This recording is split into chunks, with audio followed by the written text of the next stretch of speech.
land development. Jane Riding, real estate broker, California City. Joel McKay, Chairman of the Roseman Advisory Committee, Municipal Advisory Committee. Abby Lanick, California Policy Center. Keeling Ransom, Anacapa Engineering. Debbie Proko, Mojave Chamber. Emmett McCormick, Providence Strategic Consulting. Pam Clark, Antelope Valley Eastern Water. Natalie Willis, Evansville. Good afternoon, Jay Lacey, Southern California Edison. I'll stand because I'm short. Mackenzie Neely Wright, AT&T.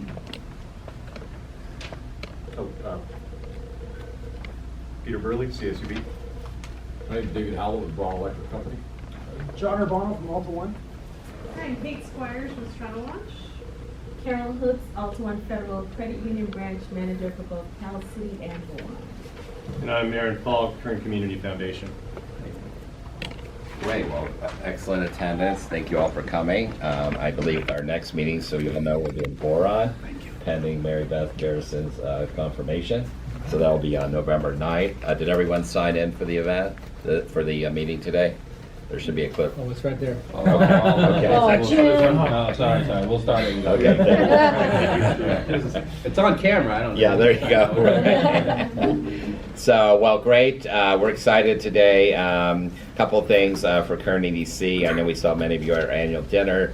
I've seen the photos. I'm curating the photos, so I deleted the ones, of course, of my double chin and oh, I'm on camera, but all the other ones are there. So full, and we had about 330 folks. So thank you for your support, especially the East Kern. We're really proud of the representation we have out in East Kern, and it's the whole county working together, right, in tandem to achieve great things. So.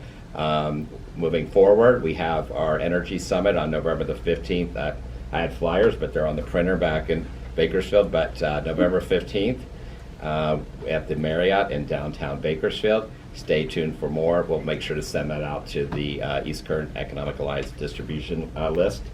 In terms of other business, we had very excited Rex. We presented him with a 3x6 foot check for $25,000, our foundation for the Flight Test Museum. And Rex, and they're doing amazing work. He said that will be the third largest aviation museum in the country or world. In the world. Wow. And the only flight test museum. Correct. So we're our foundation, led by our esteemed chair, Christina Scrivener. We obviously apply for grants, money comes in, but we also like to donate money to great causes, especially related to STEM education, which the foundation puts on the Career and STEM Expo with Kern High School District. It's really important for us to fund STEM education. I hear that you'll have 40,000 kids a year will be visiting the museum. Yeah, what most people don't realize is our outreach will be within 50 to 75 miles radius of Edwards, and that includes Victor Valley and the Santa Clarita Valley, in addition to the San Joaquin Valley and Antelope Valley. So we'll actually reach literally tens of thousands of elementary school children a year when the new flight test museums open, and they're going to be able to have all 5 of their senses: touch, smell, hear, aircraft, and all the artifacts and everything that went into them. So it's really going to be motivating, and it's going to be a tremendous economic benefit to our county in terms of the number of tourists that we're going to have visiting that flight test museum. Well, we're looking forward to having an EKE meeting there. So 2025 is the opening day. That's what I promised, but we need a lot of help, and I have information. I'm going to go ahead and do a real quick one. We're doing our final VIP tours in the next 2 months, 2 per month for the next 2 months. And if you're interested in having a very in-depth, extensive 5-hour VIP tour of Edwards, you enjoyed it, correct? I very much did. All those things they to come, and if your corporation is not a life friend of the Flight Test Museum yet, you need to get on board with your corporation. A retired Edison manager, be a life friend. It's only $1,000, and I need. Right now, our goal is 1,419 life friends, because the 419th Squadron commands Edwards. There was the 419th when we had the first flight of the very first jet fighter. The 419th, the commander at Edwards said I had to have 419 in the goal.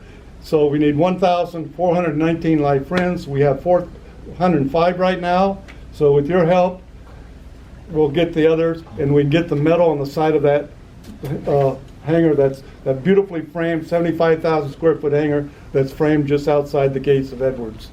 Thank you. So Cal, your allowance is. I'm excited. I would make the tour, but I might be so motivated I'd want to re-up again. You would probably want to finance the whole thing with all your money.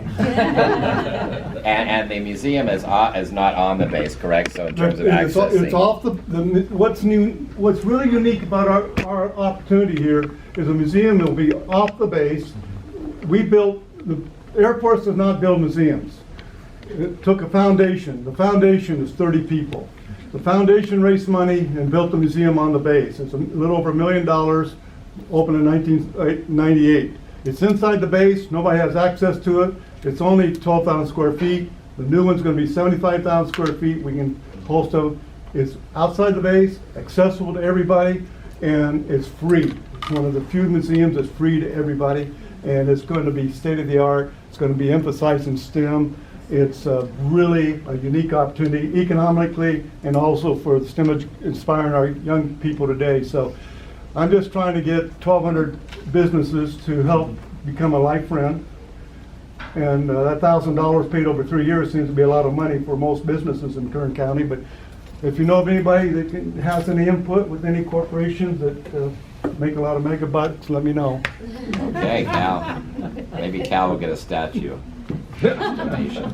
Thank you. So Thank you for letting me Thank you, take over your meeting. Appreciate that. And then a couple other things. I was talking to Kern County Superintendent Schools. They weren't able to make today, but I have flyers for their East Kern Career Expo, which is at the Stu Witt Center. I know we had many folks were there. Strata Launch, Rio Tinto, you name it. So it's actually on the October 27th. So I have flyers there. So if you want to sign up for a employer booth, it'd be great for these. But last year there were 1,000 kids throughout. I think there was issues with some ice and snow that day. But That's right, there was, yes. October 27th. Does anyone know the forecast, John?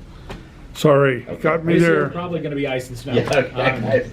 The way the weather's gone. So, but it's great to have that in East Kern to support talent retention. So we're excited today. Now we have a couple months back, Kern EDC, in terms of marketing, we wanted to basically produce a new series called Where Business is Boundless. That's our tagline. And we want to focus on employers in our county, especially STEM-related employers. Obviously, we have aerospace, defense, advanced manufacturing, logistics, healthcare, energy, and value-added ag. So we started in East Kern. We filmed the first 2 episodes actually in this neck of the woods at Mojave Air and Spaceport at Rutan Field. And so our first 2 episodes have been basically we'll be releasing publicly within the next week or so. But we wanted you to see the Strata Launch episode. Thank you to Kate and her amazing team. We showed up with about 8 camera people, right? And we were able to really have some, nice advantages. I was under quarantine, but I think we got some amazing visuals and just telling the story of Strata Launch. We have a host that Elise Rivas is going to be doing. I have a face for radio, so they didn't want me within the camera lens array, but she did a great job. We have filmed our 3rd episode at Triassic, so stay tuned. We're working on that in the next month, but we'll be releasing 2 episodes within 7 to 10 days. So this is episode with Strata Launch. There's airplanes, and then there's airplanes.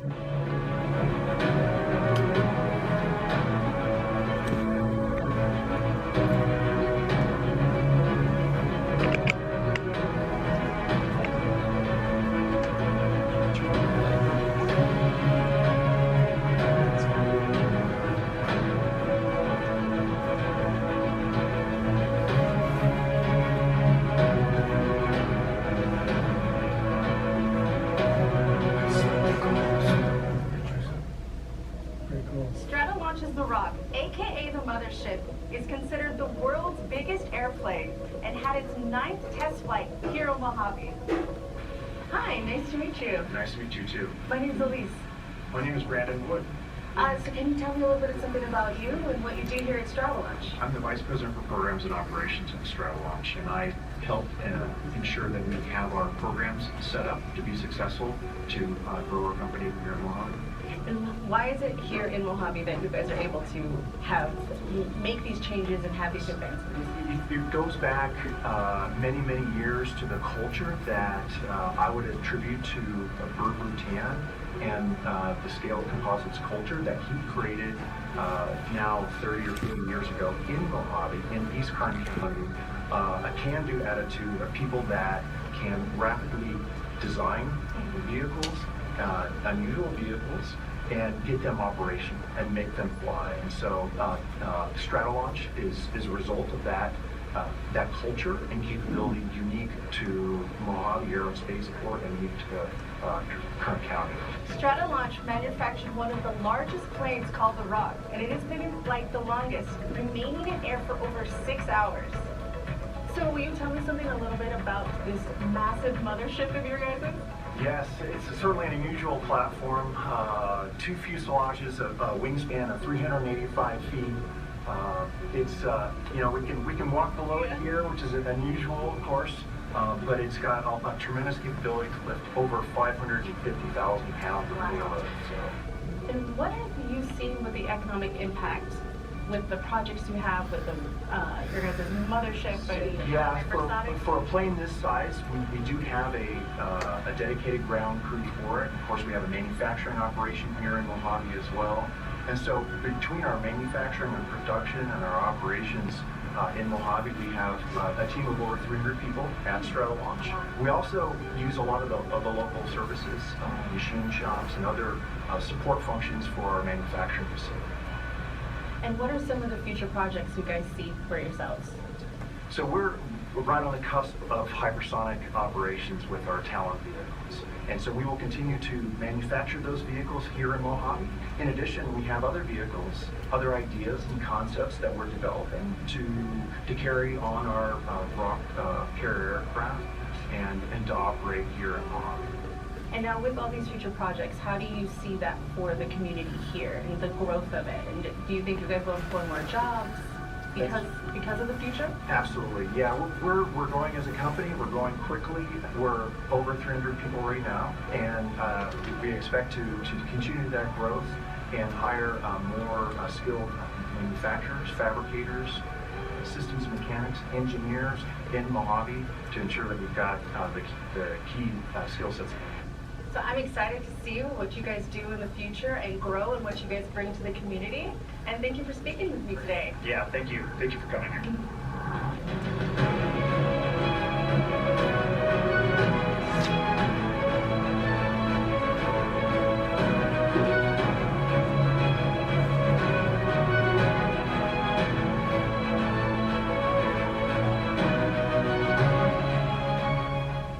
So thank you, Kate, for welcoming us into the hangar. If you could say a few words. And I know we're at 11 now. It was 9 test flights when we filmed in June. Now we're at 11, correct? Yeah. So quick update. I think the video is great in that it focuses on a micro level the individual contributions that we're making to economic development down here at Mojave Aerospace Port.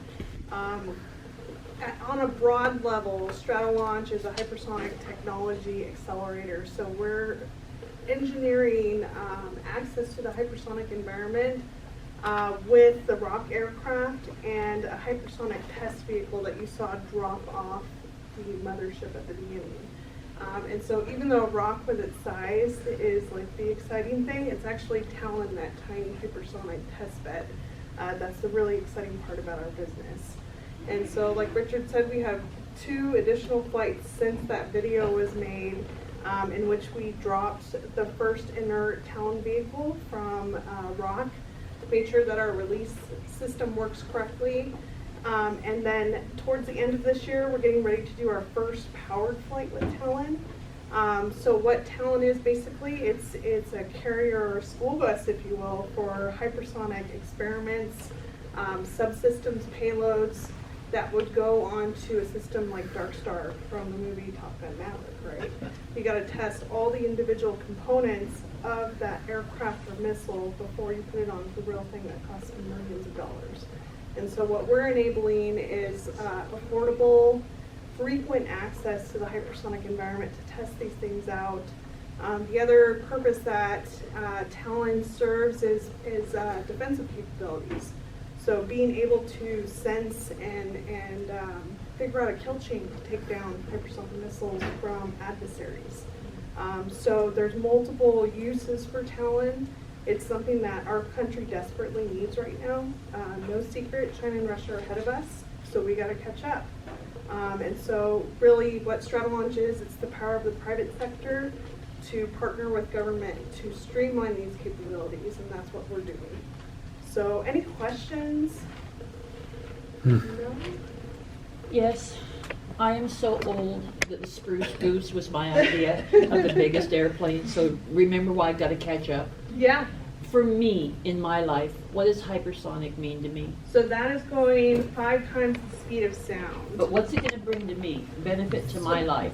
So for you, I hate to say it, it's kind of a doom and gloom story, right? The first primary application is defense. So with China and Russia having this capability, they the reason that hypersonic flight is a little scary is that, like with intercontinental ballistics, we know where they're launching from. We are able to detect them as they're coming up through space, and we have a system to take them down. Hypersonic vehicles stay within atmosphere. They are easily maneuverable, so we don't know where they're going to land. Even more so, they're traveling at such high speeds that the decision-making time is cut down drastically. And so at baseline, there's a threat there. And we have to be able to mitigate that as a country and to even be ahead of some of our peer competitors. So China has done well over 200 tests thus far. We as the United States have backed off on hypersonic testing because it's been prohibitively expensive. And getting back to that regime, it's going to take a big effort to catch up where we fell behind. They kind of stole our homework. Yep. Sorry, this Yeah. might be a little bit out of scope, but the platform that you were showing, Talon. Yeah. So is there a reason? I'm sure there's a reason, but what is the reason you're launching that from air instead of the land? So there's a lot of engineering challenges getting up to those speeds. Also looking at our current launching capabilities, like launch pads like Vandenberg, we have limited capabilities there. You kind of have to get in line to launch things from there. But with the runway takeoff vehicles, I think that is the goal eventually, to get there. And we're kind of a stepping stone on the way there. It's a lot more affordable to go, once you're already flying up at those altitudes, to drop there, as opposed to taking off and then getting up to those speeds that would take us to hypersonic. Much more fuel required. Yes. Do vertical launch or even ground-based launch, then you get it up through that's where that's the main curve. Yeah. That's where you hit the expense and difficulty in a launch and airspeed and all that. You've taken it out of it with that. Yep, and first there's a stage. legacy of that. You look at X-15, X-51, there's a long legacy of air launch. Yep. Yeah. Awesome. Thank you. Kate, so the acquisition Virgin Orbit, so you Yes. certain assets of VO you acquired? Yeah, so in May of this year, unfortunately, Virgin Orbit went bankrupt. We as a company were ready to step up and take on an additional aircraft to supplement current capability because, ROC's one aircraft to the magnitude that we need to get to with testing. The DoD wants us to be testing once a week. And so to turn that high cadence, we needed to add a launch vehicle to our fleet. And so the stars aligned. Unfortunately, one of our aerospace players fell out, but we were ready to step up and acquire that aircraft. So it's currently down in maintenance right now, scheduled maintenance in Louisiana. It'll come back in early October, get a brand new paint job to match our branding. And then we're gonna begin to build a new pylon to accommodate our Talon system because their pylon was retrofitted from Launcher One, a rocket. So it's very exciting. That's going to expand our global reach. Obviously, rock being so large, it has its logistical challenges. And so 747 is a lot more convenient to test, anywhere in the country or anywhere on the globe, really.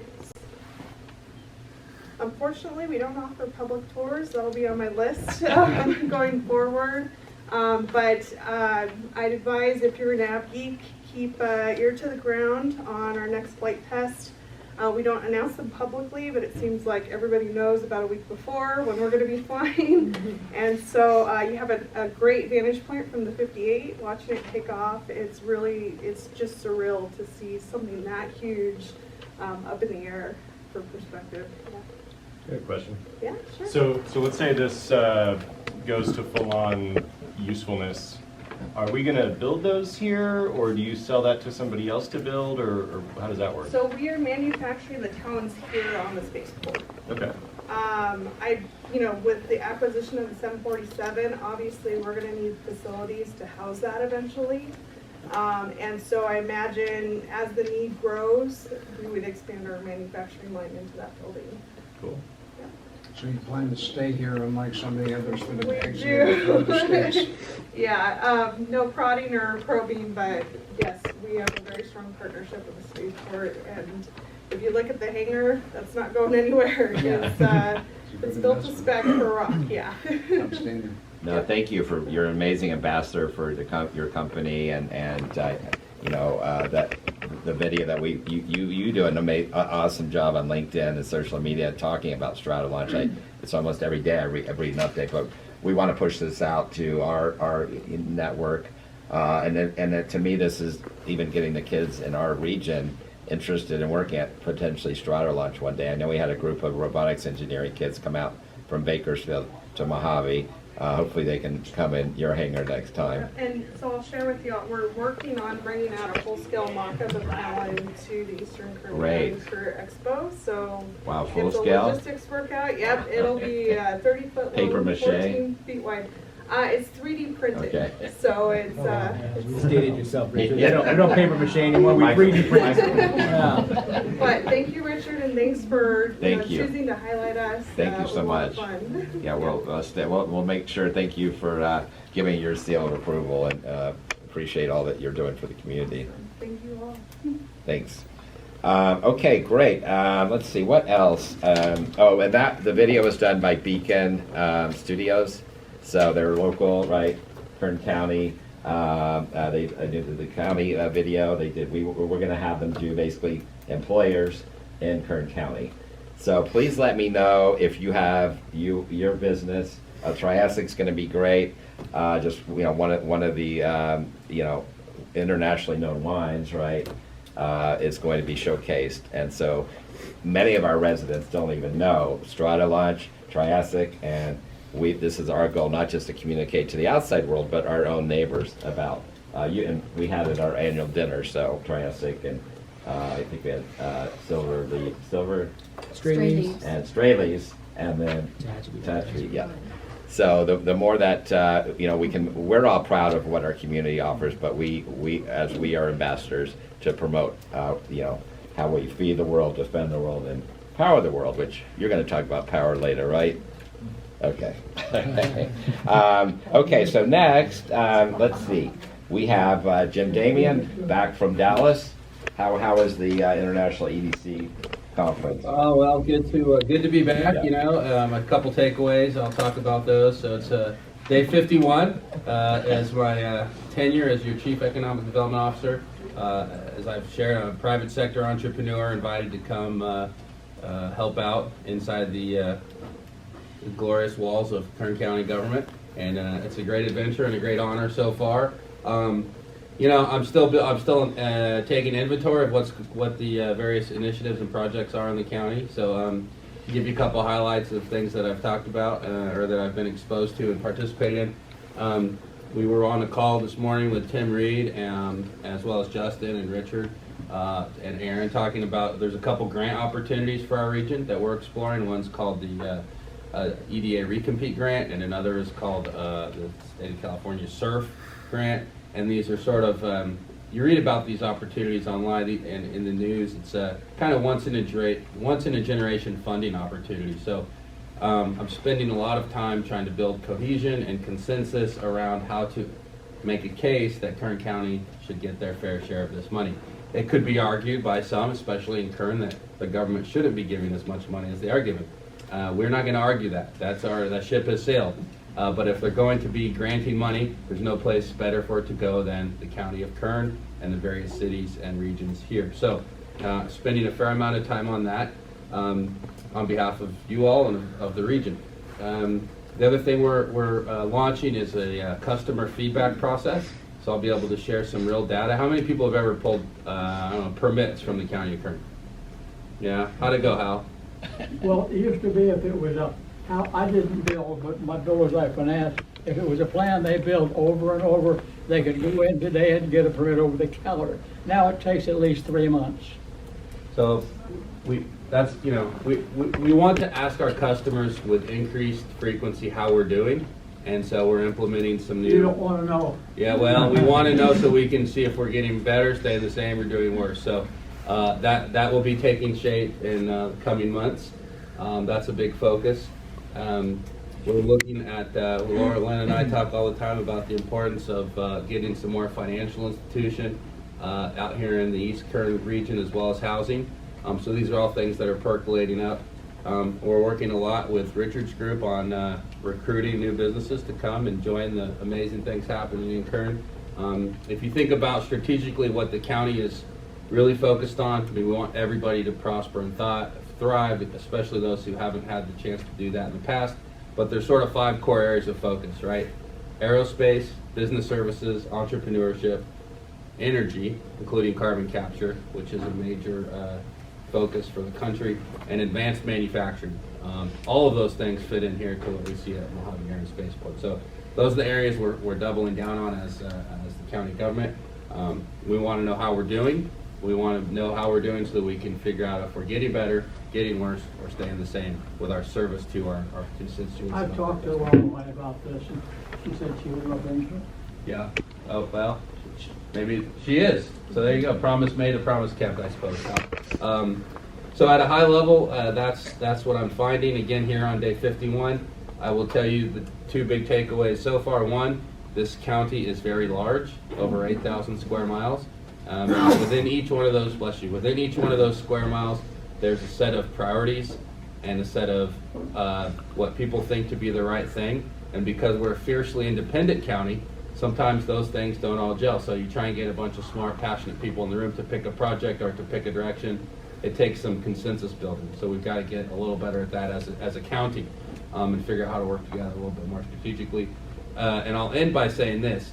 I was in Dallas for 3 days, listening to supposedly the smartest, greatest, blah, blah, blah communities from around the country talking about what they're doing. And I'll tell you what, I put Kern County up against any of those regions every day of the week and twice on Sunday. We have the geology, the geography, the community spirit to do whatever we want to do.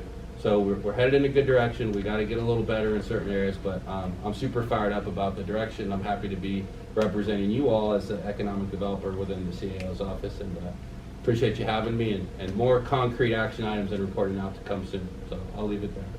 Great, thanks, Jim. Yeah, that's the thing. We stay with the Texas of California. We have oil, but we're pro-business. So how do we keep making sure time is money? How do we make sure that, as you said, we have that reliability, certainty, and clarity in various processes, and that public and private sector, of course, work together better here in education than any place I've ever seen. So, thanks. So, Can I ask a question? Of course. Advanced manufacturing, what does that mean? Well, that's building anything that you have to put together in an industrial environment. It could be a technology, it could be fabrication, fabricating rebars, in fact, fabricating any kind of chips, pumps, anything like that we want to build and then ship out to the rest of the world. We're doing a lot of it. We want to keep doing more because of our geography. and our workforce. We're in a really great location to do that. Does that make sense? You said Strata Launch, right? Strata Launch is a good example of advanced manufacturing and aerospace and entrepreneurship. We checked 3 boxes with that great company. I just wanted to make sure, I'm back with the spruce goose. I didn't want to miss what the word advanced meant. Yeah. You know, we want to build things, and we can build pallets out of wood. There's companies that do that here. That's good. But where we double down and we really lean into is manufacturing things that are a little bit more difficult to make that you couldn't make anywhere. Things where you need extra land, you need access to rail, you need access to roads. It's more efficient, and that's where we have a competitive advantage. Perfect. Thank you. Is that Howard Hughes, Spruce Goose? Yes. What year was that? I'm not going to give I mean, that you are- away. you are- I remember when they wanted to move it from the storage to the Okay. to Long Beach, and they had to pull down the wires, the power lines, and move it at night. That's how far back I go. Oh, wow. Okay, well, thanks, Jeff. Cody, update? District 1 update, and where we're going, where we've been. District 1, as you know, encompasses Kern River Valley, Ridgecrest, portion of north and northwest Bakersfield. So it's a large district, and a lot of unique challenges with that much space and geography. So certainly faced some challenges over the last few months with storms and our infrastructure, roads washing out, challenges that were very unique. And we think about the Kern River Valley. Justin and I have a lot of conversation about the uniqueness of Kern River Valley, because it's hard to access sometimes.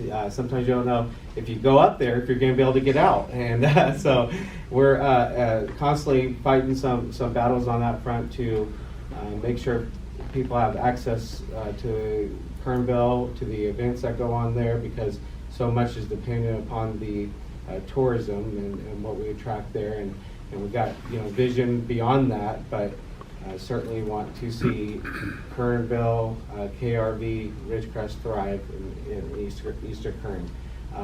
That gets done through working together, collaborating together. I think one of the things that kill an economy or a culture, economic culture, is inconsistency.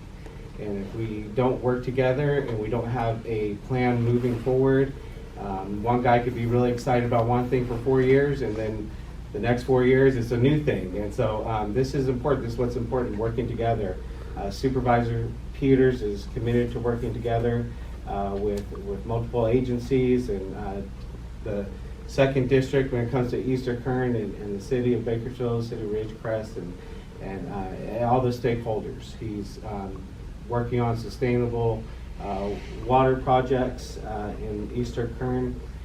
He will be meeting with some of the Southern California Edison folks for increasing the power capacity for Eastern Kern, and a lot of effort to collaborate and come up with real solutions that will make people want to live here and thrive here.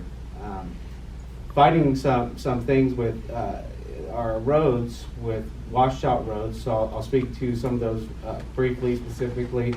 Sierra Way. Sierra Way, I think, is important to people on this side of the mountain range going up to Kernville and the Kern River Valley. It's one of the main arteries in and out of Kernville. That completely washed out, but we're really close to getting that repaired within the next few weeks, beginning work on that. We had 2 parks with significant damage. We've gotten both of those parks repaired, did the emergency repairs, have the next phase in construction beginning soon on Riverside Park. And so we just want to make sure all the roads are open, and some of those are trying to create permanent solutions because we don't know what kind of winter we're going to have next. And so even here in Ridgecrest, repairing some of the roads that were washed out with the last storm.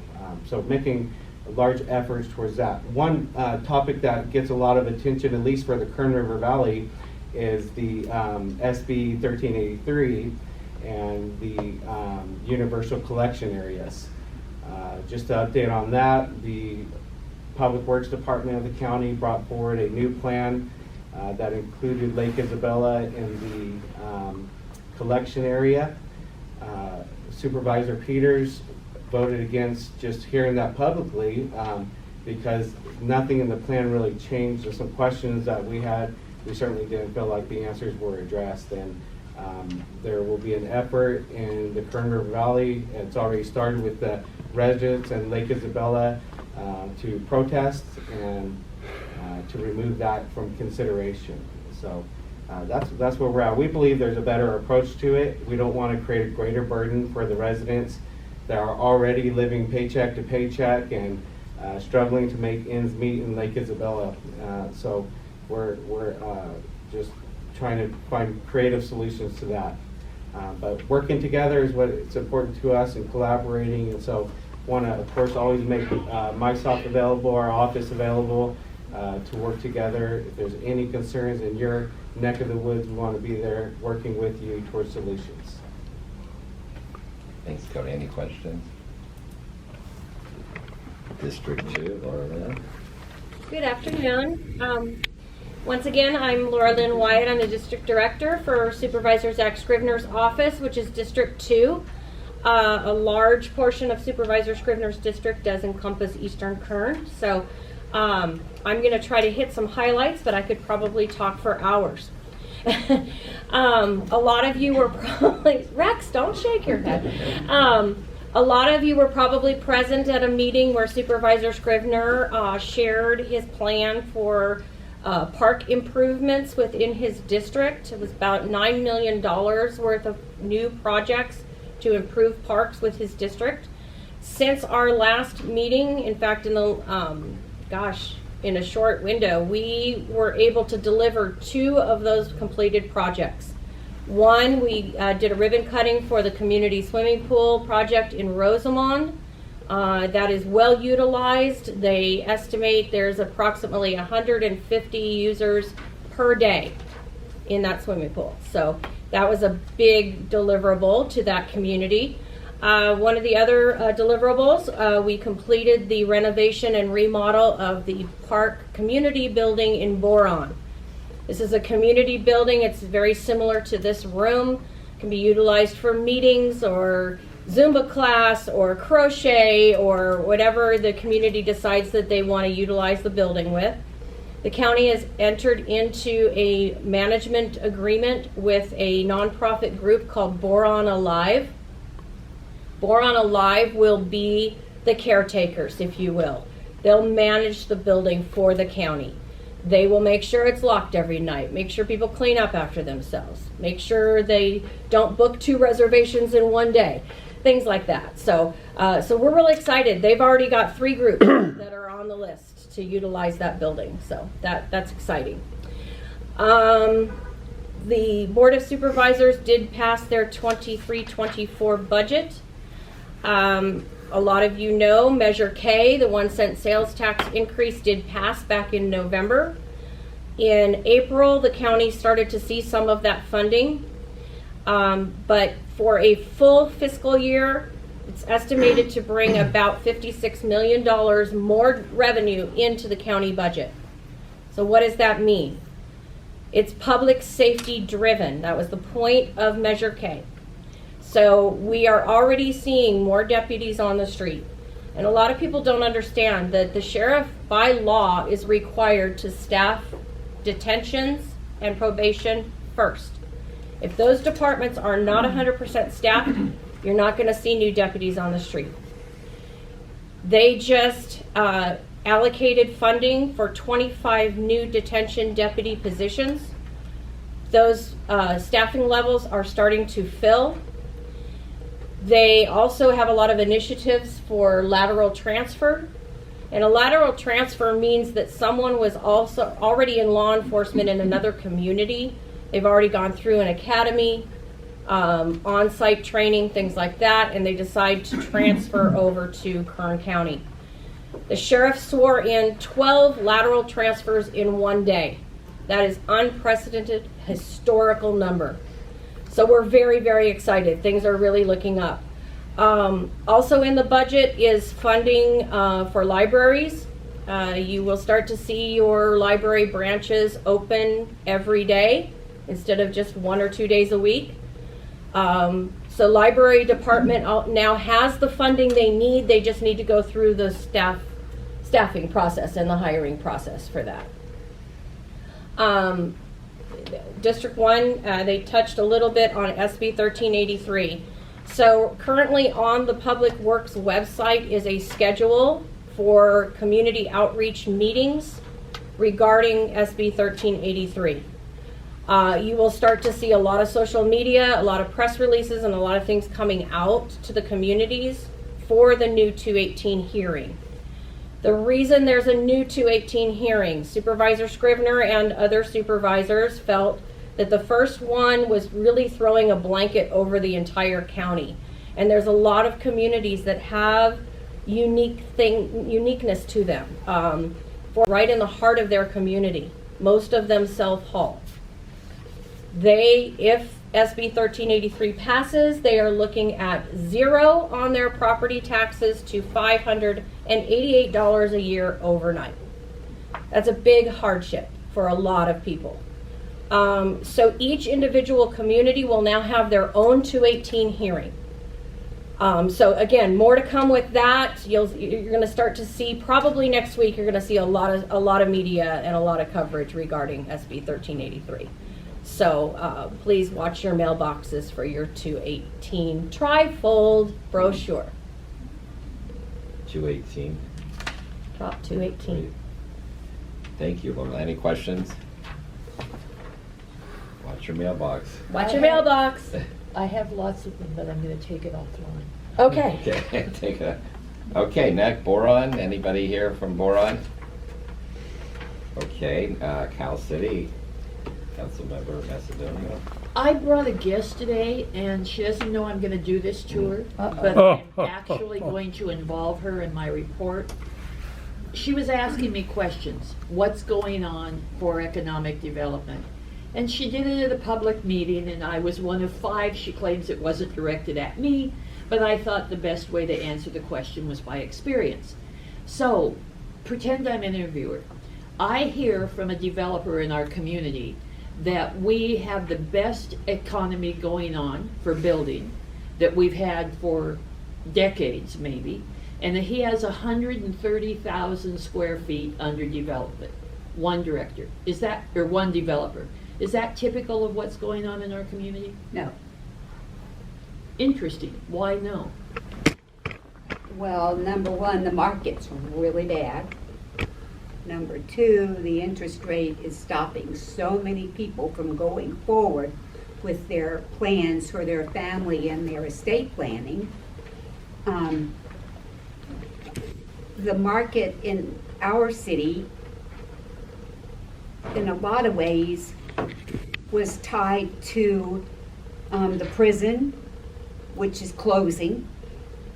That's going to dump probably 50 houses on the market all at one time. That's going to bring property values down. The interest rate is stopping the people from selling that want to move or move up or move out of the community because they're at a lower interest rate than what they can finance where they're going. And it puts a very hardship on them because they can't get the home that they want because of the payment that the interest rate demands. So we're more or less stuck. There are no businesses coming to town. Our city is a hard one to get a business started in. And that's probably has to do with the governance, not Karen. I paid her. I mean, you know, the governance depends on the admin. The admin has not been good, particularly since the first of the year. We're in a terrible turmoil. The right hand doesn't know what the left hand's doing, and it's affecting the whole city. And our schools have just gone downhill, something awful, and it's become a hard community to establish any kind of caring about. And I'm probably going to get shot for saying this, but I feel that a lot of it has to do with the marijuana industry that came to town in 2015. Now that she's made it very non-political, non-controversial, I ask this question because I am so excited about what Kern EDC is doing. The annual dinner, when I saw hundreds of people in a room, all with the opportunity to talk to each other and talk about what we can do. We're sitting here with the potential, but I have the man on the street that's telling me a story that I have to figure out how to bridge this gap. So I kind of put Jane on the spot because I want to be part of the economic development that's going on. And you need us to be a strong city. So we have to get our politics under control. We have to learn a little bit of behavioral health improvements. But this is what this is what this group's about. The sharing of conversation, the sharing of knowledge, the sharing of awareness. When Jane was making comments, I had to bring her here. She had to see what was going on. And we have to do a better job of communicating what we're doing so that everybody knows. So that's my report to Cal City. Well, thank you. Thank you. And as you said, best practices, we're all economic developers in what we do. I mean, we care about quality jobs, both creation as well as retention. And so, and you can see this group has grown. And we have more businesses, I think, than we've ever had at the table. So we're going to have to maybe go to the Stewart Center for the next meeting. I think what we need, from my perspective in our community, we need the cold, hard truth. And if you have to tell me and I have to tell our people in a council meeting, I have to tell the people, this is what we have to do to be part of this incredible movement. And if we don't do it, we're going to be left behind. And I don't want to be left behind. You don't want us to be left behind. So that's the conversation that I want to have. Well, and embracing investment coming in, they have to have, right, that certainty. So investment is going to communities and regions that, right, the return, there's a value proposition. And so thank you for thank you for your report. Kern River Valley, you have some handouts too? Yeah, So- I've missed a few of these, and so I figured I'd come with some goodies. Justin Powers, founder of Kernville Co-work, also the brand new nonprofit Sierra Shared Spaces. A few updates on the Kern River Valley as a whole. Cody already covered some of the big points. Riverside Park is now fully back open. The river is still flowing, especially the lower Kern. The rafting companies are still at it. If anybody has ever wanted the opportunity to go whitewater rafting on Halloween, this is probably the only year in your lifetime you'll be able to do it. And no joke, they're doing that. And the lake is full. It's the fullest it's been in, I believe, over 19 years. So it's everything's looking up right now in the Kern River Valley.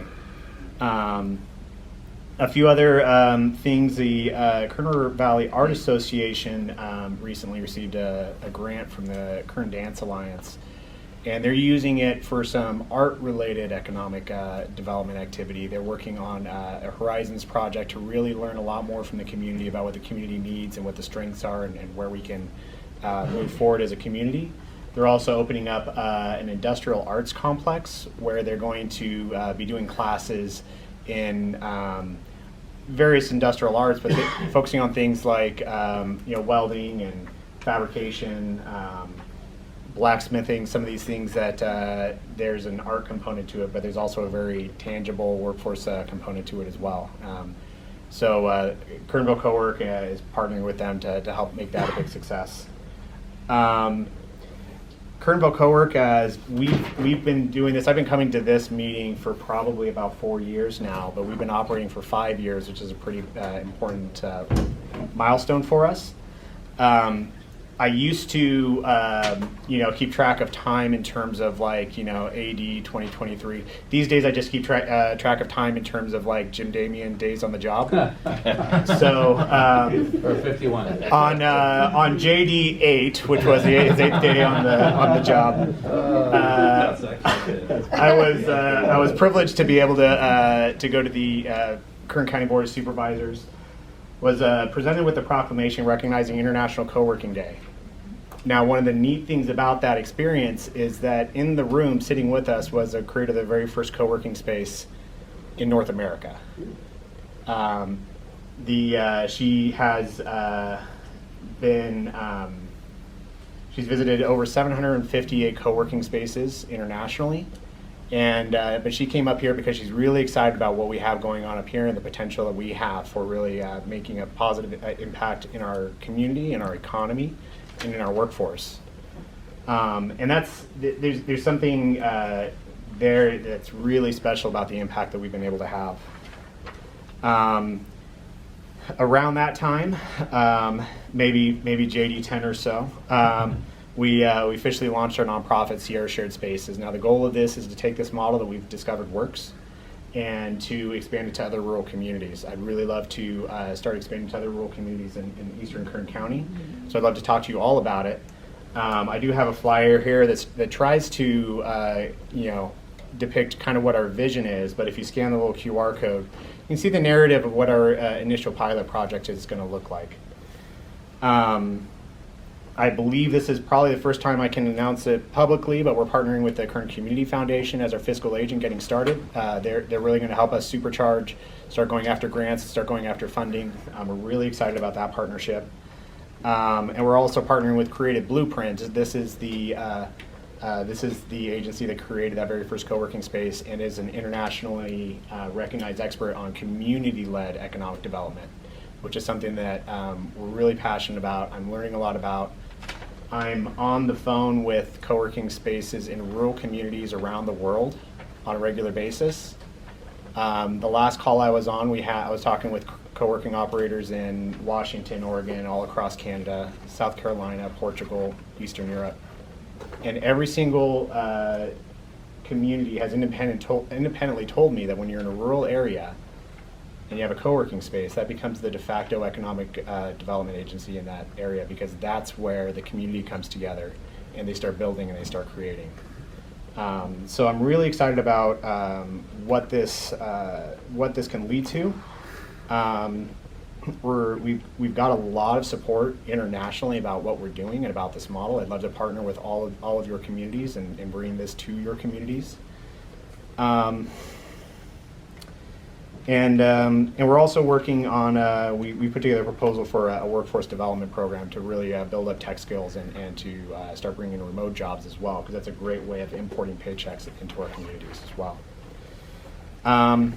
And yeah, we're really excited, had some great conversations this morning about taking this model and for this pilot, getting it built out using some of these tools like the EDA Recompete and SURF to start bringing this to Eastern Kern County and for this to help kind of supercharge bottoms-up community-led economic development.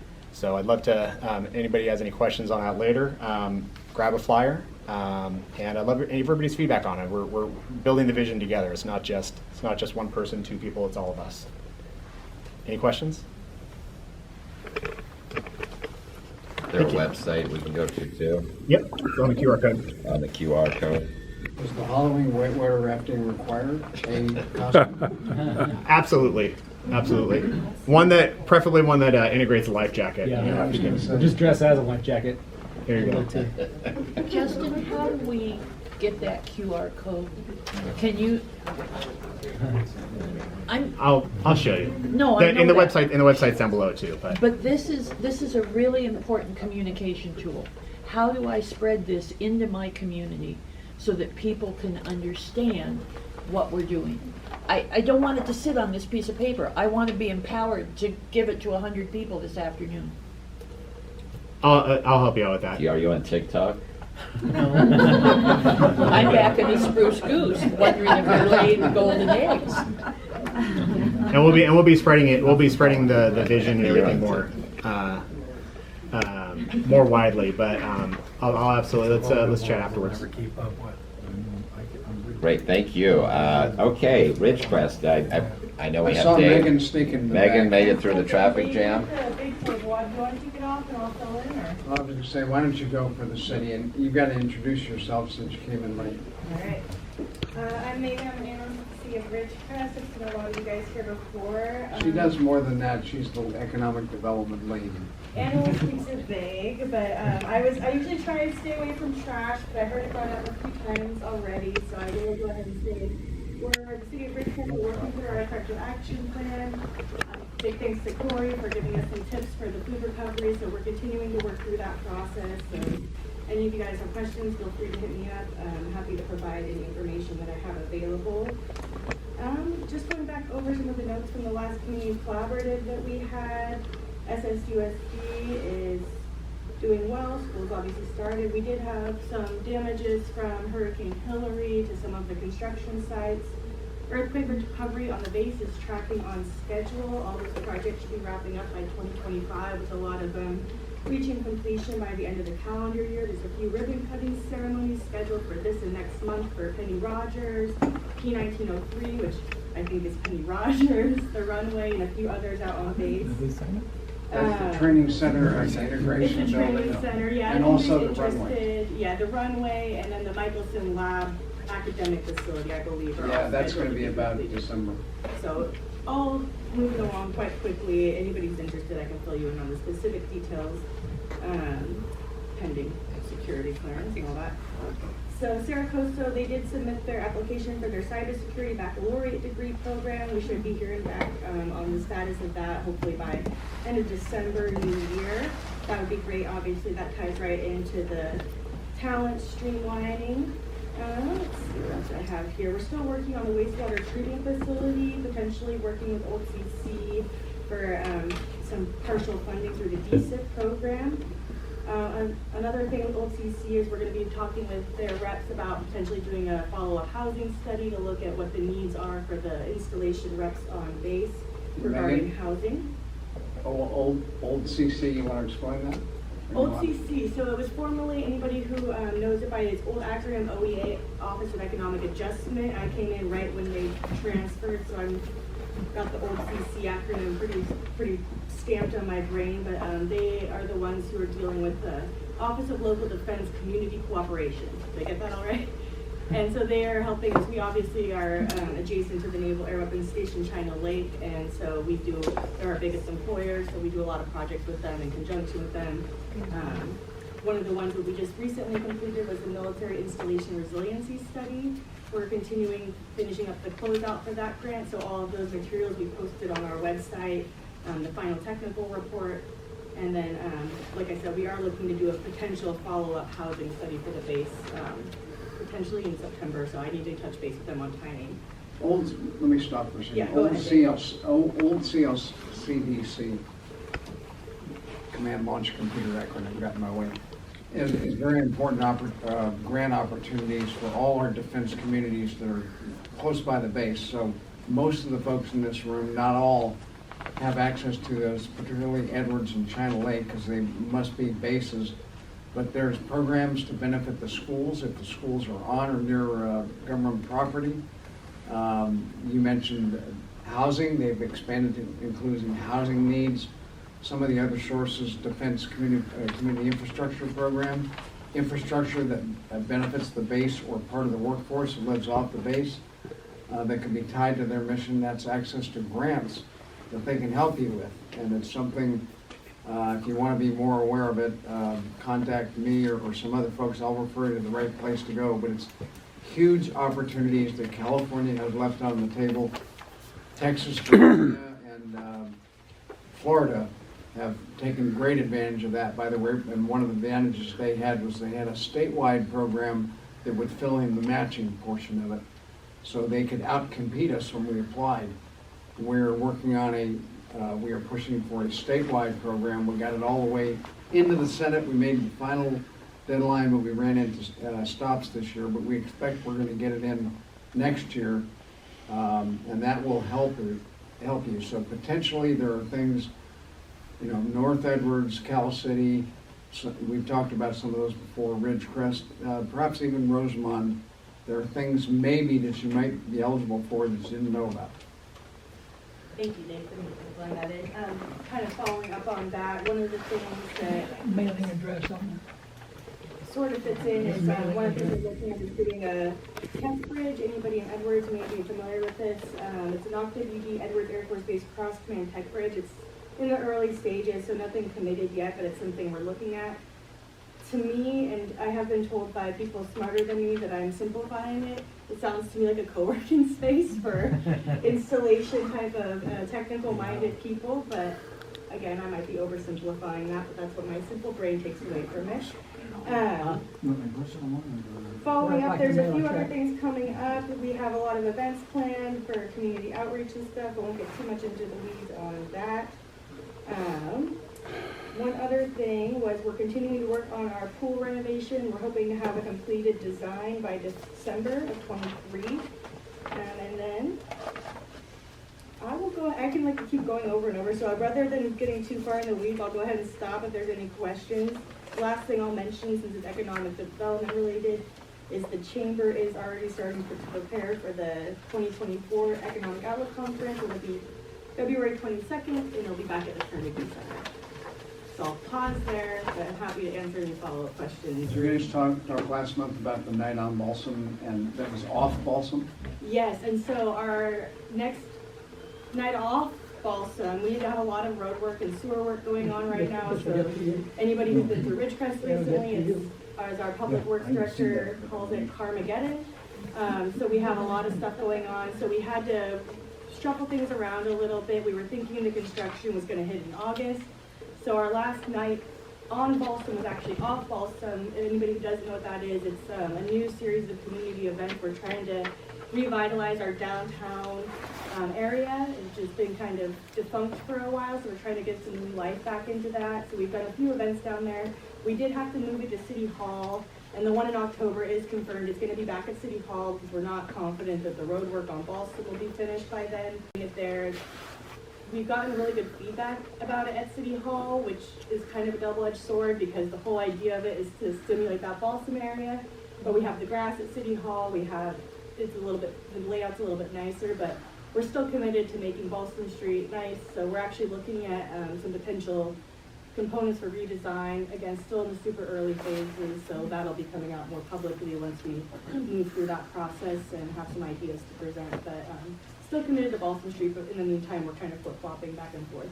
That's a big we figured deal. it's better to keep moving forward with the momentum and the community events versus canceling them for things outside of our control. So. Yeah, the community response has been great to those night on and off Balsam, 4,000 to 5,000 people up to now, right? Yes, I will mention we did move 45 days our contract, so I don't know, obviously Corey knows how controversial that was for us personally in our community, but we decided to move forward with it, so we will have more access to data to help us determine how many people are showing up at events, how that's driving traffic and businesses on Balsam, et cetera. One last thing I'll mention regarding economics on Balsam, we did get to look at some of the analytics from our last event, and we are seeing that it's working the way we wanted to. We were seeing traffic going up to the stores during the event, foot traffic, et cetera.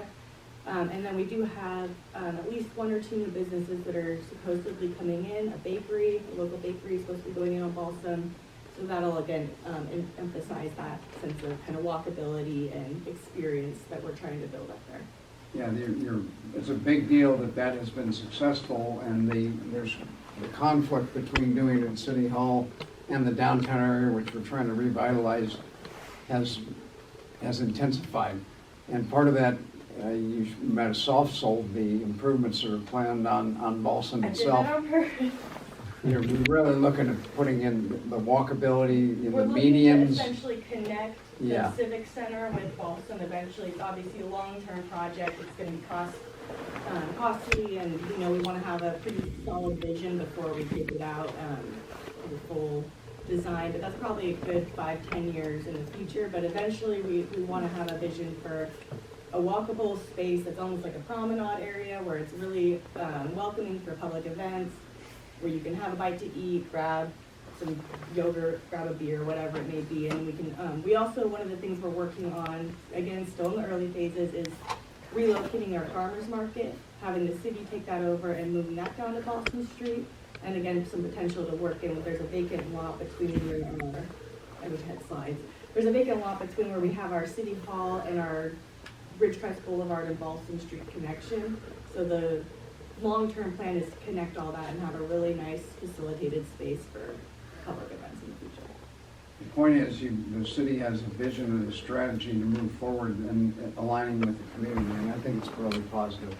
Yes, and we do our constant, we just had another recent public satisfaction and priority survey go out.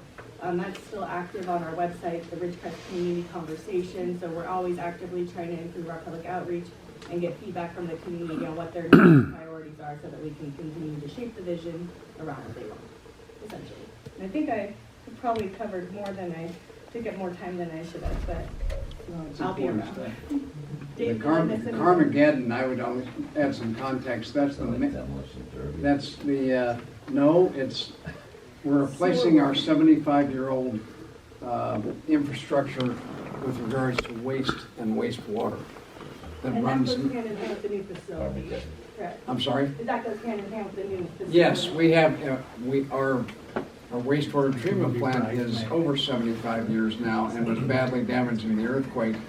And one of the grants we're pursuing is to, plus we have money collected from the users, citizens, that we've got saved up to do that, but we have the infrastructure to deliver it all over town. The main north-south artery is on China Lake Boulevard, which is our main drag. And Balsam is the old city center that runs parallel to that one block over. And that sewer line runs right down China Lake Boulevard, which is a 5-lane boulevard that's heavily traveled, especially when the base opens in the morning and at lunch and in the evening. So it's being shut down by a wide pipeline replacement that takes as long as you can expect in the middle of a city, and it snakes around, even gets into Balsam at points. So that is Carmageddon for us. It's like Carmageddon when it was closing the 405 freeway. Yeah. No, it's not an event, it's a happening, but it also coincides, it has also coincided with some base gate closures because of the reconstruction and security shortage that they have in the base. Which, by the way, tying into Laurel and the positive comments on the hiring for the sheriff, Ridgecrest Police Department, RPD, is now 100% manned for the first time in how many years, Megan? That's probably a couple decades. From way before I worked there, I know that for that much. That's huge, and that was due to our Measure P, which was the same as the county's Measure K. So the people stood up for it, and they got something back for their tax money. And that's always nice to see. And Dave, I know that the base mentioned your fire department is now nationally accredited. Yeah, they're one of only 5 nationwide to just recently got accredited in the meeting in Chicago. Federally accredited fire department designation, and that's part of the fire service in our community, obviously. You talked about Placer AI. Hillary.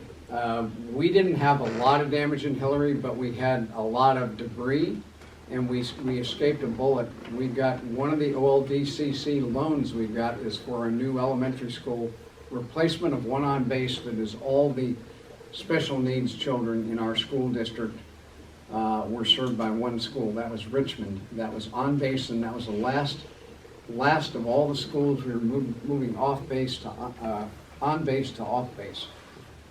And that also coincides with one of the lowest spots in the valley that the reconstruction was going to do in the middle of. And they came very close to having massive damage, but the city Public Works Department was able to reroute water, wiping out one other street to do so, but they did that.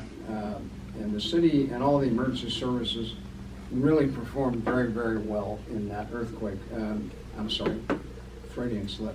In that storm. I lost my train of thought. Oh, the other damage was Trona is the sister city community to the east of us, and unfortunately, they're San Bernardino County. But in fact, Megan, as a resident, because Toronto contains a business which is one of our, they're what, number 3 or 4? I think 3. They employ like roughly 7,000. Yeah, employers in the city of Ridgecrest, and that road was closed for about 3 days. Is that right, Megan? Yeah. They had a pilot truck going through. It looks like most of the road work is there. It's more or less good to go. Death Valley is closed for the foreseeable future. I just saw an announcement from the NPS that they will be reopening it. I'm not sure on the dates on that off the top of my head, but I know they will be reopening from Lone Pine Junction all the way through Furnace Creek. But a big part of the park is going to remain shut down for the foreseeable future, including the junction through Beatty and all that. So anybody who's looking to go through the park may be limited to where they can go in through what access route. Thank you. Some other things, the Saratoga Community College is obviously in Ridgecrest. Computer security courses for members that we wanted to train that were on base and potentially to recruit. And now it's grown into possibly a 4-year program at a rural community college, which is a groundbreaking thing for rural communities, where they're held down by the 4-year colleges in some sense. In our case, with East Kern and Sierras in between us, CSUB is a great, and we do a lot of work in collaboration and partnering with them in educational, but it doesn't help us recruit locally. This will give a something to compete, but try not to be directly in competition, but enhance the local availability of the course. So we're looking forward to them getting that. I think they will get it in place. It'll be very good for our local East Kern community folks, because the base will continue to be recruiting from it, and we understand Edwards has also expressed interest in this. So it's a positive thing, it should be. The biggest thing that happened in our community outside of the city stuff, and it's related to the city, is you probably all know we have a groundwater shortage. We have no external water. We don't have access to the aqueducts or any of the state water projects. We are 3.5 times overdraft of what's left in our basin. We've been taking out of it for 70 years, and it's been going down 1 foot to 1.5 foot a year. We have wells already going dry. That's the future of the valley. The solution that was put together by over a 5-year, actually longer period, the groundwater sustainability plan, and approved in Sacramento by the Department of Water and Water Resources, required us to connect to an external source to get water that we buy elsewhere in the state delivered to us through that pipeline. We made a decision, the Groundwater Authority made a decision to pursue a path forward, requesting a grant authorization, and actually an authorization request at the federal level for a Water Resource Development Act, WRDA, process that would give us 75% of that grant. It's probably going to cost $200 million. It connects at the south end into AVEC right here in over in Cal City. So it's not going to be Cal City water we're going to take. We're going to buy water elsewhere in the state from private and public land water rights owners. It is the interconnect that will deliver those water molecules to us for the future. That's a long, long process. It's probably going to take us 3-4 years just in the advocacy process to get the Water Resource Development Act grant approved and authorized and appropriated. And Aaron would recognize all those words at the federal level.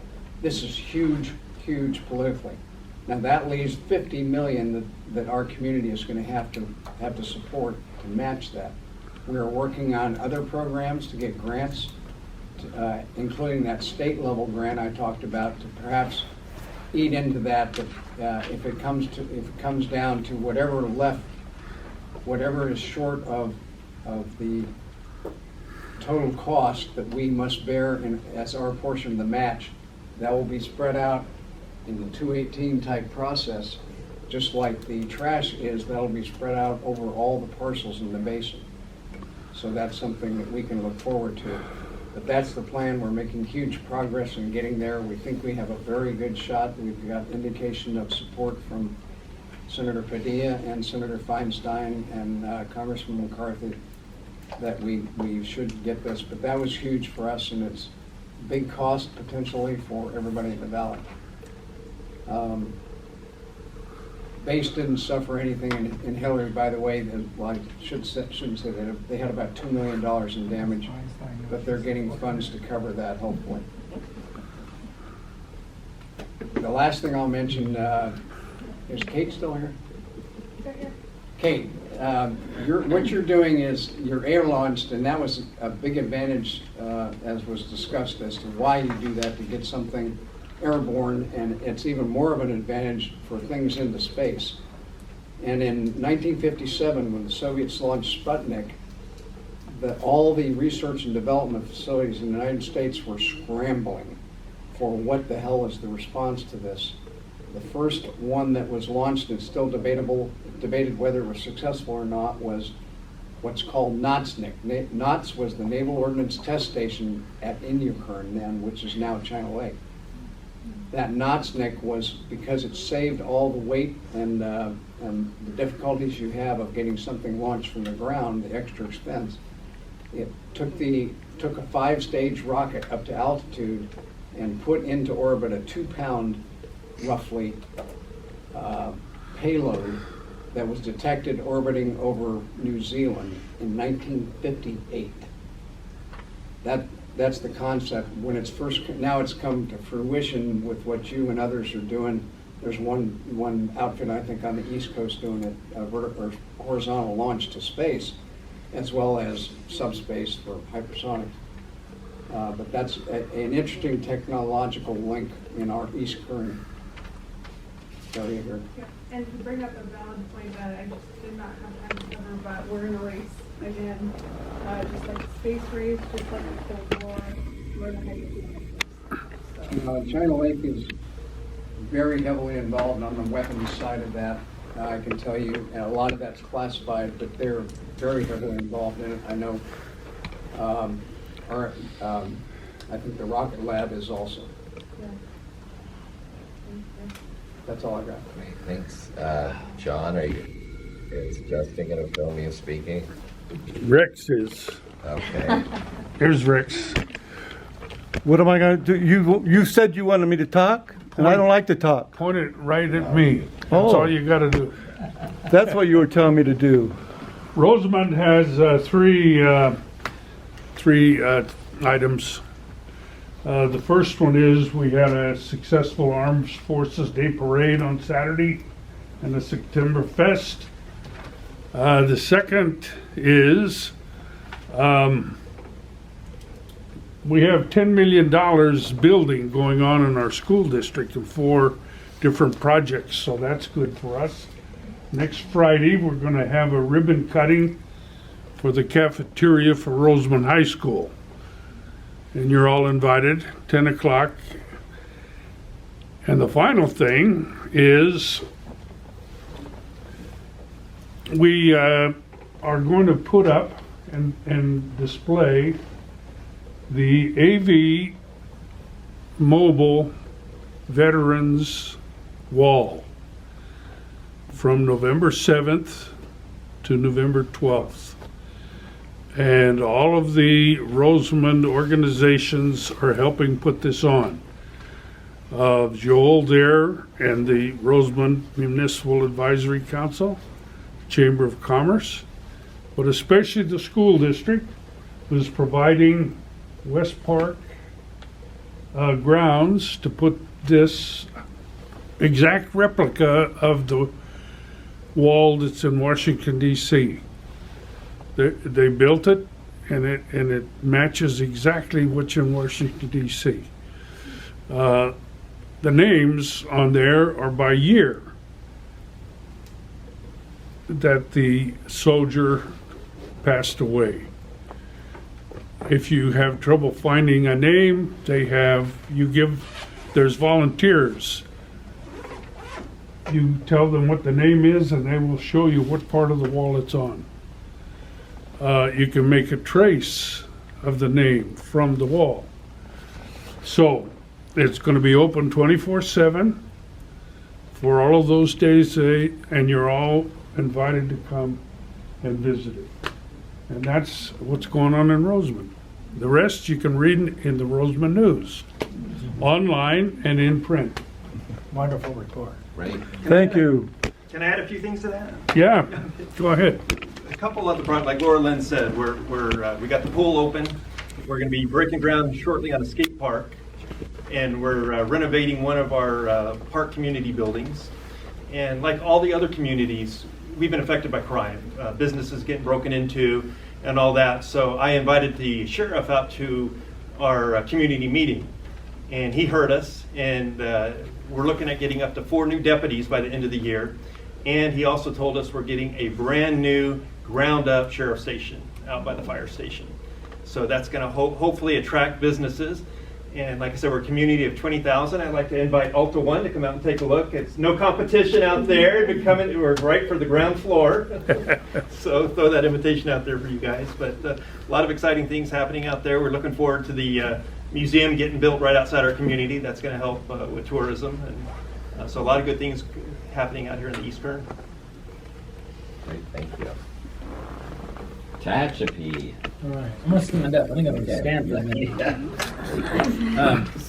minute. So thank you all for coming today. Wanted to mention a few things, sort of small business related in the city of Tehachapi. So Monday night, the city council approved our small business sign grant program. We had one many moons ago. If you've been to Tehachapi, been downtown, the signs have a very distinct look. A lot of those were paid through the redevelopment agency many years ago, and that look and feel obviously remains. But those signs they're a little more expensive than something, and we have pretty unique sign codes. Don't do backlit signs anymore. We don't do boxes with the slide-in panels, and so we realized one of the biggest upstart expenses for a small business is that sign. And so we created a sign grant program. The city will match up to $3,000.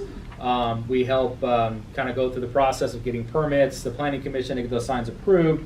The minimum is $500 from the city, the maximum is $3,000. So the city council allocated $30,000 into what we're calling the Economic Development Assistance Fund, which also was sort of part of our sales tax measure, Measure S, which passed in November. One of the voter priorities was protecting local businesses and jobs, and so we've been throwing a few things that direction, including about $30,000 in money that we allocated earlier this year to our local Chamber of Commerce. They're not our chamber; they serve the greater Tehachapi area as well, but they need additional staffing, and so we're able to help them. So got about $60,000 in allocations for small business support this past year.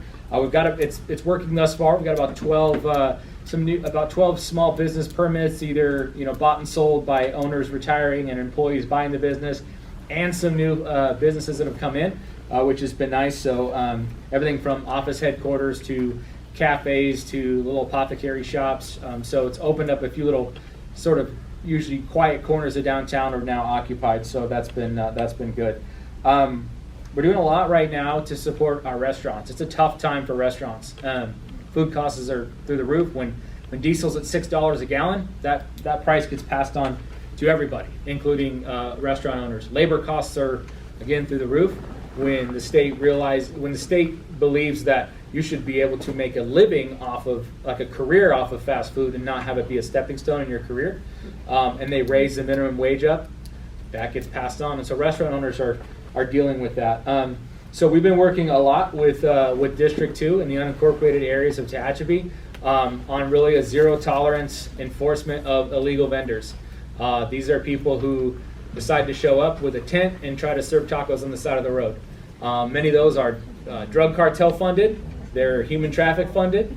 And people think they're just trying to make a living when in fact these people are a lot of time doing it against their will. They're also taken away from small businesses. They're not making an investment in your community. They're coming in, they're making money, and they're leaving. So we've been working. Even mobile vendors that have some health permits don't have the right permits to be in the city. So we're trying to balance the folks, time and place for food trucks, but it's not on a city corner 300 feet from a restaurant who actually has a real investment in the community. So we've been pushing quite heavily against illegal vendors, and we'll keep doing that. We're also working with the restaurant owners and better understanding their audience using our AI tools, and that way they understand who their audience is, how to market better, and that's working a little bit as well. Our Kmart building sold for the second time. Of course, it closed as every other Kmart did, and it sold for about $2.7 million earlier this year. The good news is this new ownership group is very aggressive, and their plan is to break it up in about 3 or 4 different suites. The great news is there's a lot of interest. The bad news is right now with the costs, the retailers are in control. So they want to pay very little for rent, and they want to have the owner do everything for them. And right now it's not penciling out. So this group, though, is going back to the drawing board and just trying to rethink their budget. So hopefully something will come of that. But it's good to see that there is interest in bringing in additional retail.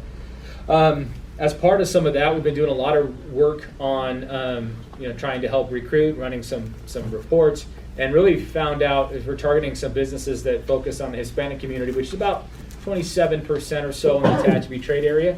But what we were able to find out was the fact that we may only have 25, 26%, but those households are actually making well above the national average. So the Hispanic household in the Tehachapi trade area is like 120% of the national average.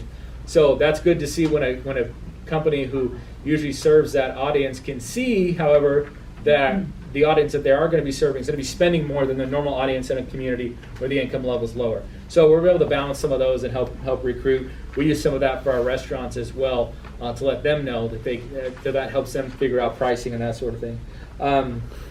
So additional on the rooftop front, the Kehovnanian Tehachapi Hills projects continues. National Merchant Builder, they're actually been up in price quite a bit on some of their stuff, but things going from the $500,000 to $600,000 range in that development. Progress continues on a couple condo projects that were approved. They're pushing forward about 80 units there. Something we've been talking about for years. Is just a giant project with a lot of complexity, but the first plan development or precise development plan for the sort of long-awaited Sage Ranch project, which is 1,000 residential units in the community. They've submitted the latest precise development plan, and when I say precise, it's when they went this route in the zoning code because it allows for more density, but they also means the level on the developer is higher. So they literally have to show everything between color palettes, materials, light fixtures, all these sorts of things. So they've submitted that plan, and it is robust, and it's being reviewed right now, so probably in the Planning Commission in the next month or two.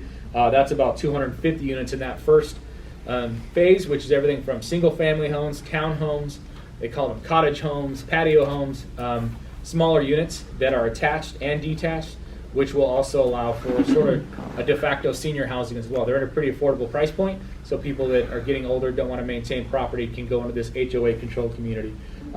So that is moving along. Laura Lynn talked earlier about some park improvements at East Kern, Roseman, Boron. We had a similar grant for what we're calling Valley Park because it's on Valley Boulevard. We're not very creative, and we don't necessarily name. Yeah, we don't want to go into the whole. You should name this after this person because then the whole project gets derailed. So we just kept it simple. But the bids came in really high for that project, but we were fortunately in a financial position to help bridge that gap, value engineer some things down, and kind of cover a shortfall of about $700,000 to build this park. It's in an underserved neighborhood, and also it is going to have a five-a-side soccer field, which we think is the first kind of public one in the county, and there's one in Bakersfield, but in a club. But these are it's like hockey and soccer mixed together. There's walls, and the goals are inside the walls. There's nets, and so anyway, you play 5-on-5, and so a very cool feature, and that will be starting here very shortly. Wanted to touch on a few things since we're here in Mojave in the spaceport. Just the support role that Tehachapi plays for the spaceport. I mean, I don't know what the percentage of people that work here live in Tehachapi, but it's pretty high. What's that? Probably about 100%. Yeah, quite a few, that's for sure. But we also have, not only do we have the housing, but there's a lot of the businesses as well supporting similar missions. You were talking about hypersonic. Sierra Technical Services, which is based in Tehachapi, they continue to expand. They just got another contract to build these the 5th generation. They call them 5GAT target drones. They're stealth drones, and so they're trying to, again, our enemies, so to speak, have this technology and what they're using in their fighter planes, and we need something to train on. So they're building these drones at our airport, and they've been expanding their footprint into Tehachapi. So it's one of those kind of support businesses that we have for aerospace. We actually, our podcast, Tehachapod, we're a couple weeks behind because we've had a lot of shows backlog, but we did just speak with Megan at NASA, Megan Pearson, who's in charge of that communications for NASA Armstrong and that test facility. And great podcast. We had an awesome time, and that'll be out. And so it was a lot of fun just hearing about the NASA technologies that are now part of their everyday stuff. It's what they do. So that should be out, I think, next week. And I think that covers it. So, any questions? From the chamber. Because there's a lot going on. Yeah. So I'll put on my chamber board member hat for a second. But there's a lot coming up in Tehachapi. As you know, Hurricane Hillary kind of derailed the Mountain Festival this year and a lot of other events. So those have we had to reschedule the Thunder on the Mountain car show. So that's going to be coming up on October 1st. So it's a Sunday. So come out. There'll be tons of cars. We'll have the beer garden. We'll have a bunch of stuff going on out there in downtown Tehachapi. We also have the Eastern Kern Chamber Summit coming up on October 6th. So for all the chambers, I think a lot of you guys have already registered, but it is free, sponsored by Senator Shannon Grove, and it's all the chambers are coming together in Eastern Kern to kind of share ideas. There'll be a panel of speakers going over marketing strategies and way to grow your chambers. And Jim Damian. Oh yeah, he's a speaker. He's the speaker. You should still go. In spite of that, you can still go. Yes, he is on the panel along with some other, of course, Shannon Grove, and then another marketing strategist. So please come out to that. Like I said, October 6th. Fall Carnival. Oh, Fall Carnival, yes. And Apple Festival. Yes, so Apple Festival as well on October 14th, 15th, 13th, 14th, that weekend. Yeah. And so wristbands are available at the chamber, but just come out, support. There's a lot of exciting events going on out there this fall. So. They've also rescheduled the Mountain Festival Saturday Rodeo. We've rescheduled to that Saturday. Right. So the carnival will be out at the Rodeo and Event Center. It's the first this year. And then they're calling the Rain Check Rodeo, kind of making up for the folks that missed that. And to that point, we had several thousand additional visitors in town for Mountain Festival the weekend that Hillary hit. We were thinking we were going to squeeze it in, and then there was a couple random rainstorms Saturday that showed up, some thunderheads, and it just kind of sent the early message that you should probably clear out. Our Public Works and Police Department, we were prepared for events. We were also prepared for the storm, but we were able to pivot in about an hour's notice. We all got together on a Saturday. We sat down and said, we're going to cancel all this. Let's get people out of town safely. So our whole crew went from setting up events to tearing down events to getting people out of town and then preparing for Sunday's storm in a hurry. And it was awesome to see. So making up some of those chamber events and those events in October. Hopefully next year it's a little smoother. So. Yes. And then you mentioned Jim Damian. You forgot the most important thing. You reminded me that I should have said, and an undefeated football team. So thank you, Jim. Appreciate that. He's undefeated. Make sure you mention that. Great. Well, we have about 20 minutes. Ashley, WM. Oh, is it members time? Yeah, member. Okay. Other hat now. I know. Keep talking, Ashley. So a lot going on, of course, as you heard through the county supervisors.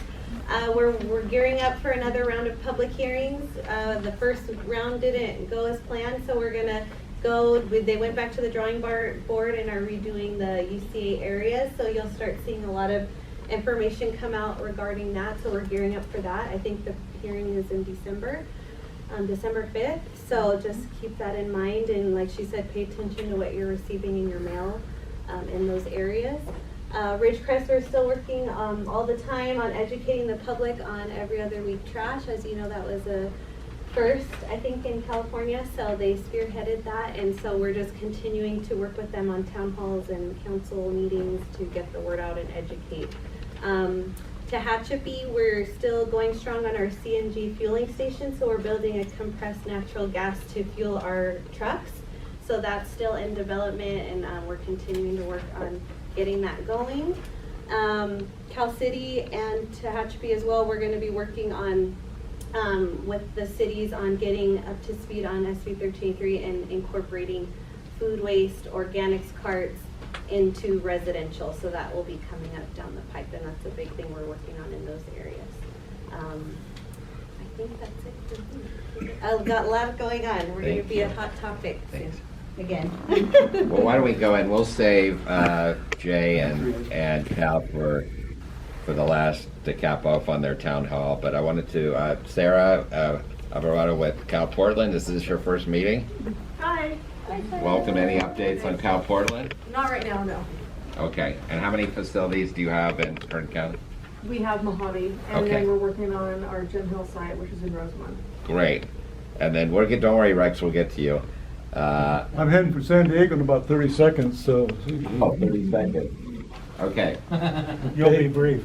I'll be brief. I have 3 items. I actually have certain. Oh, no, 3. My wife on my butt. I have postcards that I like for you to take. These postcards are Glenn Edwards postcards. You take 3, 4, 5 postcards. This is, as you know, the Edwards Air Force Base is named after Glenn Edwards. And I literally have tens of thousands of these postcards. So if you could just use them, put a stamp on it, and mail it to you. We want people to know about Edwards Air Force Base. And if you need more, I have another big couple boxes of that. The second item I wanted to talk about was we're running down to 4 remaining VIP tours of Edwards Air Force Base. It's a 5-hour tour where we get to see every nook and cranny of Edwards. We're hosted by the command. We see the Flight Test Museum, and we get to see a lot of unique things. So if you're interested in attending one of the next 4 tours, or 2 next month and 2 the following month, then that'll be it. We've done 8 so far, and that'll be it. We have a few people that are here. I think they got a great deal out. I think Straddle Launch is going to be the last one because you guys are too busy working right now and launching things. The other thing I'd like to let you know is I've been involved I'm 84 years old, and I've been involved with the 36 years with Edison in economic development in a lot of communities, a lot of chambers. And one of the things I think this organization could do would form Interstate 40 committee. I done a lot of talking at Edwards Air Force Base, and the people don't want to come to Edwards because they don't know where it is. They would rather go to Kirkland Air Force Base where 2 interstate highways go through it. They'll tell you everything about Kirkland. I said, why don't you want to go there? It's in the middle of nowhere. And doesn't mean you have an interstate anywhere near it. And believe it or not, if you do an economic study, an interstate highway designation greatly benefits the economic benefit of your communities. And if Mojave Spaceport had an interstate freeway going right next to it, you'd see the awareness of it almost double worldwide. So I would love for this type of group to get on board and say, what could we do? You know, Antelope Valley really benefited by Highway 14 freeway being built. It was before 14 was built, Antelope Valley was really not on the map. 14 put us on the map. An interstate freeway would put East Kern, South Kern, from Barstow to Bakersfield. It would benefit Bakersfield. Here we have Bakersfield, the town center of our county doesn't have an interstate freeway through it. And you're looking at an interstate map of the United States, and all of the communities that have an interstate around them are thriving. So let's make East Kern thrive, and as all of our small communities get together from Barstow to Tehachapi to Bakersfield, Mojave, do an Interstate 40 and get it redesignated. It may take 10, 15 years to come to it, but you will see the economic benefits pay off tenfold, 100-fold, 1,000-fold. So think big, think outside the picture. What can we do to help everybody? That's a pet peeve of mine. Let's get it done because I love Edwards, and people don't want to go to Edwards because it's in the middle of nowhere. Let's put it in the middle of somewhere by getting an Interstate 40. Thank you. Thank I'm going to San Diego. Already in the plan? Oh, if you want to go on the tour, Already in the Ray, plan. give me your card so I can get information to you. Because that's it. I already got information from you guys. Okay, thank you. Thank you very much for letting me do that. Late. Love you. Not late. Go ahead faster now. That's my brother. Edward, in Venice. Well, you left them. All right, quick update. Mickey Mouse, by the way. I don't know how many of you all remember about a year ago at the East Kern Economic Alliance, there was an outcry that there is no healthcare within Roseman. Now, I remember kind of leaving this meeting, taking that back to our leadership to say that we've got to do something for East Kern. I believe that at that time, they had just finished closing down the urgent care out there.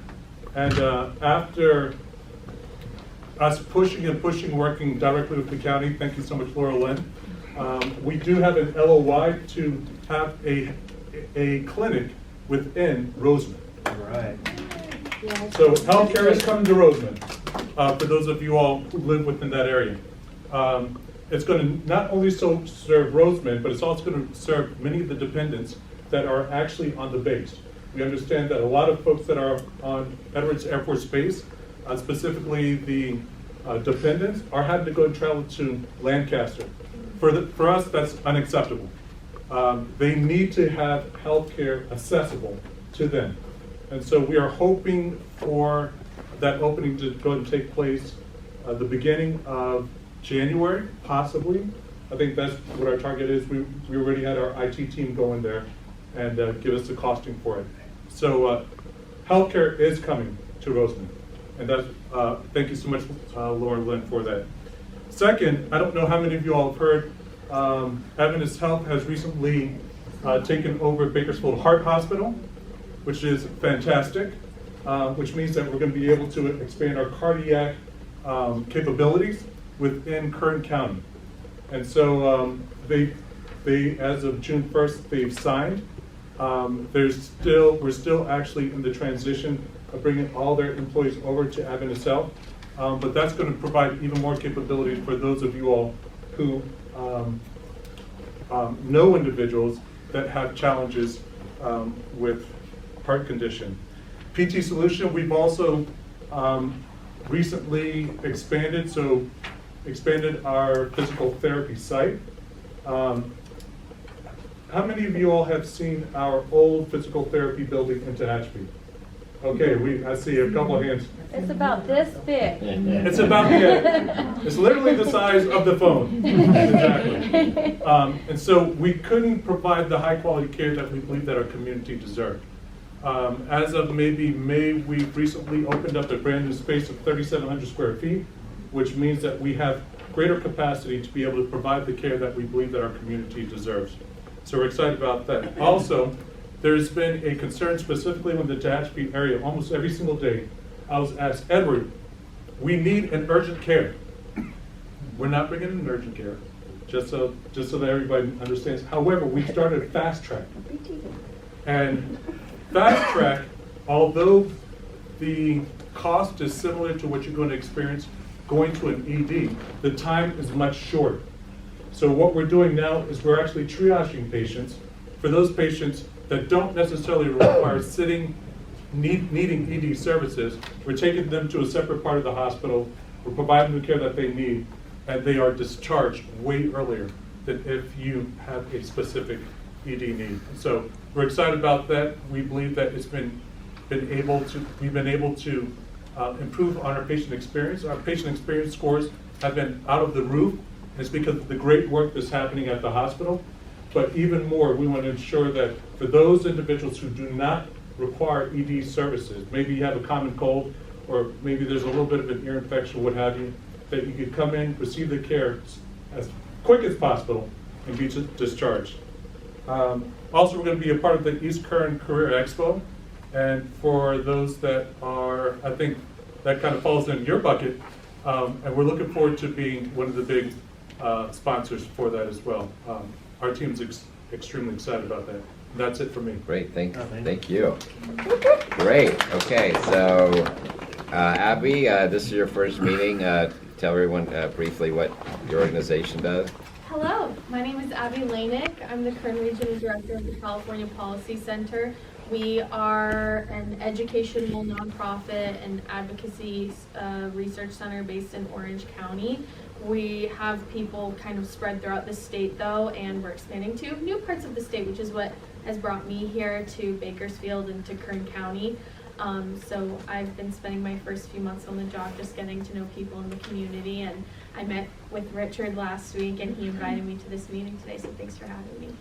And what is the mission and one or two sentences of your policy center? Right, yeah. So everything that we do really stems from the beliefs that we have that unions have a strong hold on the California state government, and that the way to change that is grassroots movements. And so we do a lot of training people for local elected positions, such as like school board and city councils.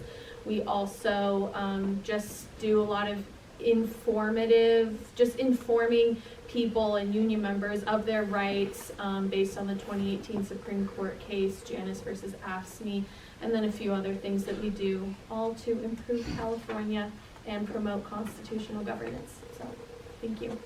Great, thank you. Kaylin, do you want, Anna Kappa, you're engineering, so you have projects in East Kern, correct? Yeah, so most of the projects we have going on right now in Kern County are in Bakersfield or on the west side.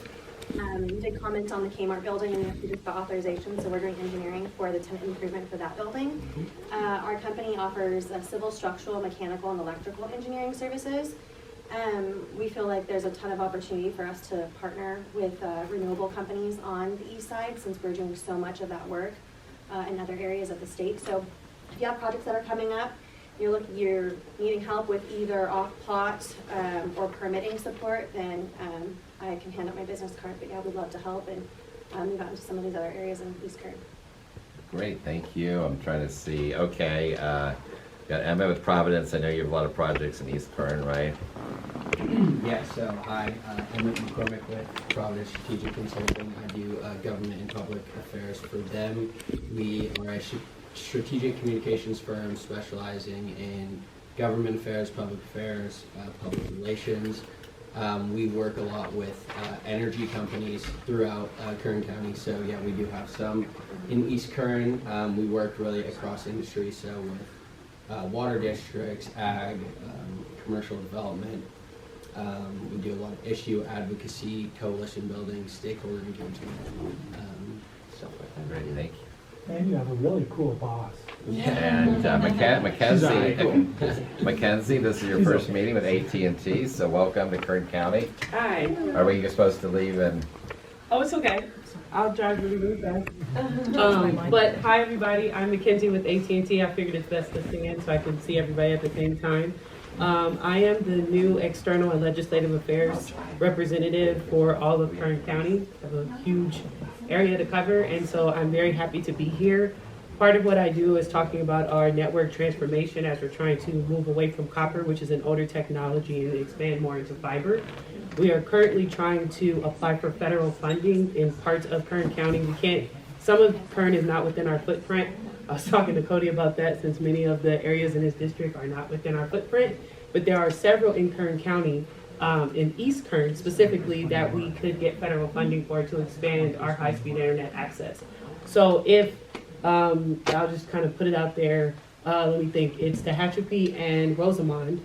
If you all want to support our efforts in that application, please let me know. I can give you the template in order to make that support. It's a quick turnaround because I need it by Tuesday, which is why I'm so very happy that I was here to make this meeting. Another piece of what I do is to kind of talk about FirstNet. And it's a first responder service that does not fail. It was brought on by 9/11, and its purpose was to keep first responders connected. And it also has an extension to schools. Unfortunately, because of the emergencies and things that are happening at schools, we now want to have a first responder quick response at schools for, let's just say, emergencies. We'll keep it pretty standard. So that's another piece that we're rolling out and trying to make sure that people are aware so that they can utilize this service. The last piece is around bridging the digital divide, is what I do. I look for nonprofit organizations within Kern County to partner with to provide digital literacy services. A lot of people fall victim to scams online. They didn't know how dangerous the internet can be, and so that's one of the things that we want to help do. Another piece is just finding organizations to sponsor. And that one becomes tricky because of funding, but I always like to just make the connection because we may not be able to sponsor immediately, but we can have a partnership. And the last piece, of course, is the fun part around being able to donate laptops to organizations. So I do a lot of different things and happy to support. Hope to meet with you, Jim, soon. I sent you an email last week. Nice to meet you. Yes. It was me. And yes, happy to be here. Lynn, are you? I am right We haven't. Thank you here. for I hosting do. us. You had an announcement. I do. I'm gonna leave some flyers Okay. up here for everybody. So I'm Lynn Johansson, Contracts Manager here at the airport. And I just wanted to let everybody know that this year we are doing our second annual toy drive and Christmas tree giveaway. So last year was our first year, and we gave away 24 fully decorated Christmas trees to families in the Mojave community. There were people from Roseman, Cal City, Boron, that were all participating. So we've teamed up with the California Highway Patrol in their toy drive. So they do the toy drive, and then we do the Christmas tree. We have hot chocolates, decorate the Christmas trees, give them away.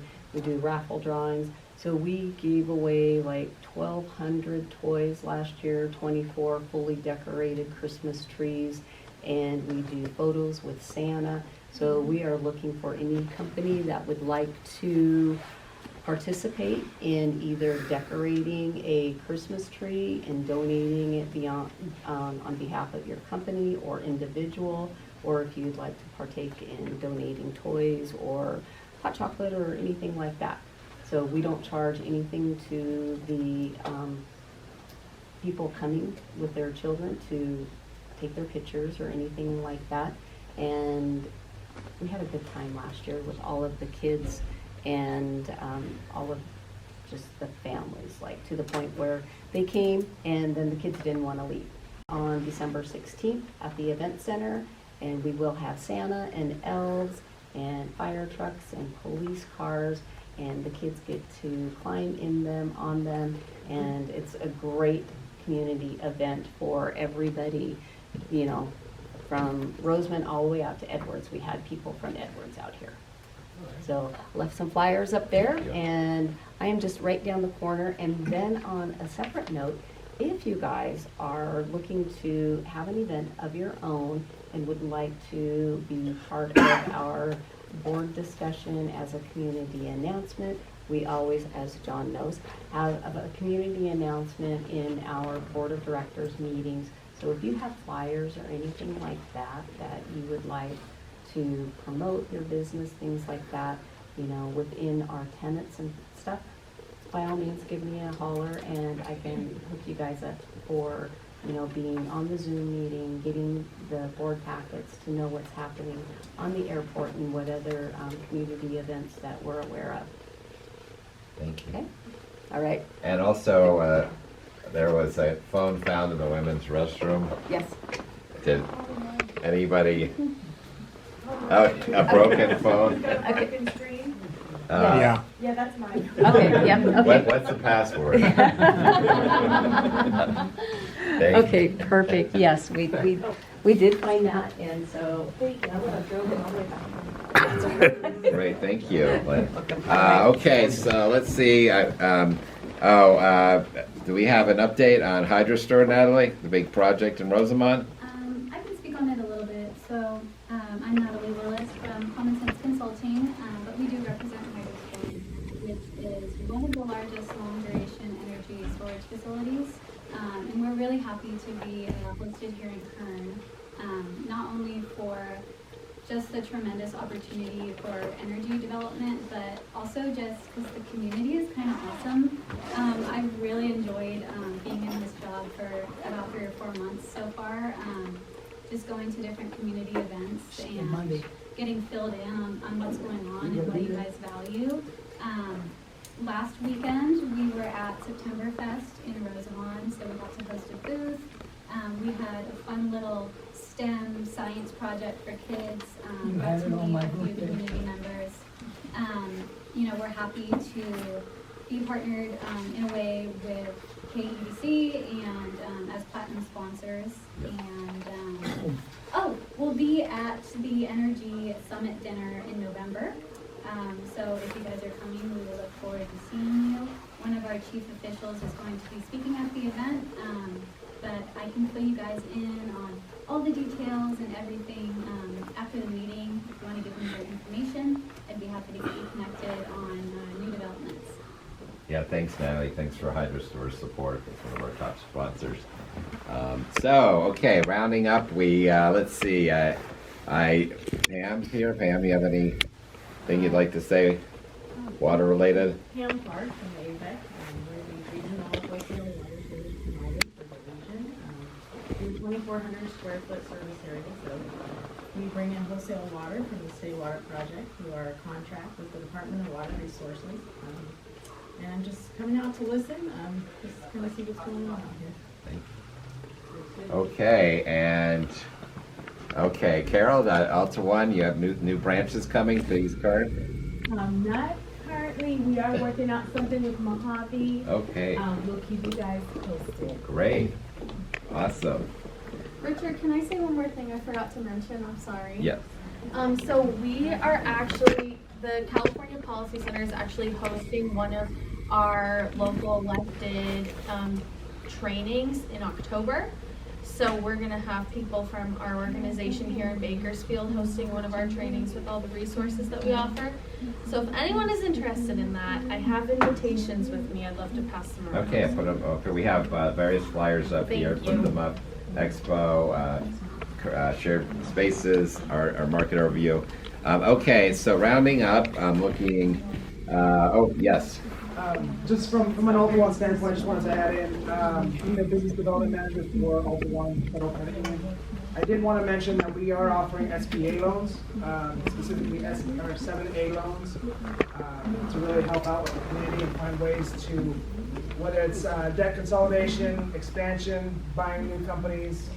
So we're definitely available if there's anything you guys need, or if there's any opportunities, just let me know. Thank you.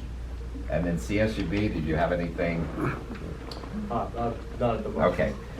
One thing just to add quickly, our Energy Summit, we're going to have a workforce development panel with we've confirmed the president of Saracosa, Dr. Hancock will be speaking, president of Bakersfield College, Steve Watkin. We also have the superintendent of schools, Dr. John Mendaburu, CSUB, Dr. Kristen Watson, and Taft College, Sherry Hornbach. So we're going to have a discussion about how education curriculum creates the future workforce, energy, but also STEM related at the energy panel. So looking forward to that. Let's see, are we now to the Cal and Jay show? I'll follow him. Okay, the Jay and Cal show? Yes, They've been Edward. practicing their dance for. So the question I have, is there any update on the Mojave Inlet Port? I know Stu couldn't make it here today. He had a conflict, but Nothing. Melinda, our VP, is working on that. I don't know, Jim, have you heard? No, I don't have any. With Pioneer Partners. So we'll get back to you if we get within the next couple of days if there's an update. Okay, so Jay and Cal, are you going to stand up? I'll let him go and then I'll stay. Oh, you get, how many minutes do you need? I'll be brief, 45 minutes. Okay, Jay. Awesome. Good afternoon, everyone. Jay Lacey, I'm with Southern California Edison. What we're passing out right now is an invitation to our public, our power service availability town hall. What this is a way to engage with our communities, and it's for brokers, developers, anyone that's looking to electrify their projects with Southern California Edison. So this handout is for Monday. It's at 10:30 over in Rosamond. 10:30 to noon. We're gonna have a lot of representation from from Edison. So you got myself with economic development. Cal will be speaking briefly. We've got our planning and engineering departments also representing out there as well too. So if you're looking to get some more information on how and best ways to engage with us, this is the event to go to. So other than that, speaking with economic development, we do have some assistance for businesses that are looking to attract into our service territory or looking to expand and also retain business. We do have an economic development rate that we are able to offer. So if you know of any businesses that may be able to take advantage of that incentive, please send them my direction. I'd be happy to help facilitate those conversations. And that's all I've got. How many people do you have registered? At this point, we've got about a little over 20. Oh, just. So about 20. So again, if you're looking to register, you can email me directly, and I'll get you on the list, and we'll handle that way. So that's for the morning one or for the afternoon? That's only the morning. Okay. How many do you have for yours, Pat? Okay. I'm going to be very brief because Ashley's clutching her purse, ready to go. No! Oh my God. But first, I just want to follow up on what Jay was mentioning. First, thank you to Richard Chapman, the EDC, for the partnership on putting Jay's event together. But I just wanted to say that there's a whole body of work going on right now relative to Eastern Kern County.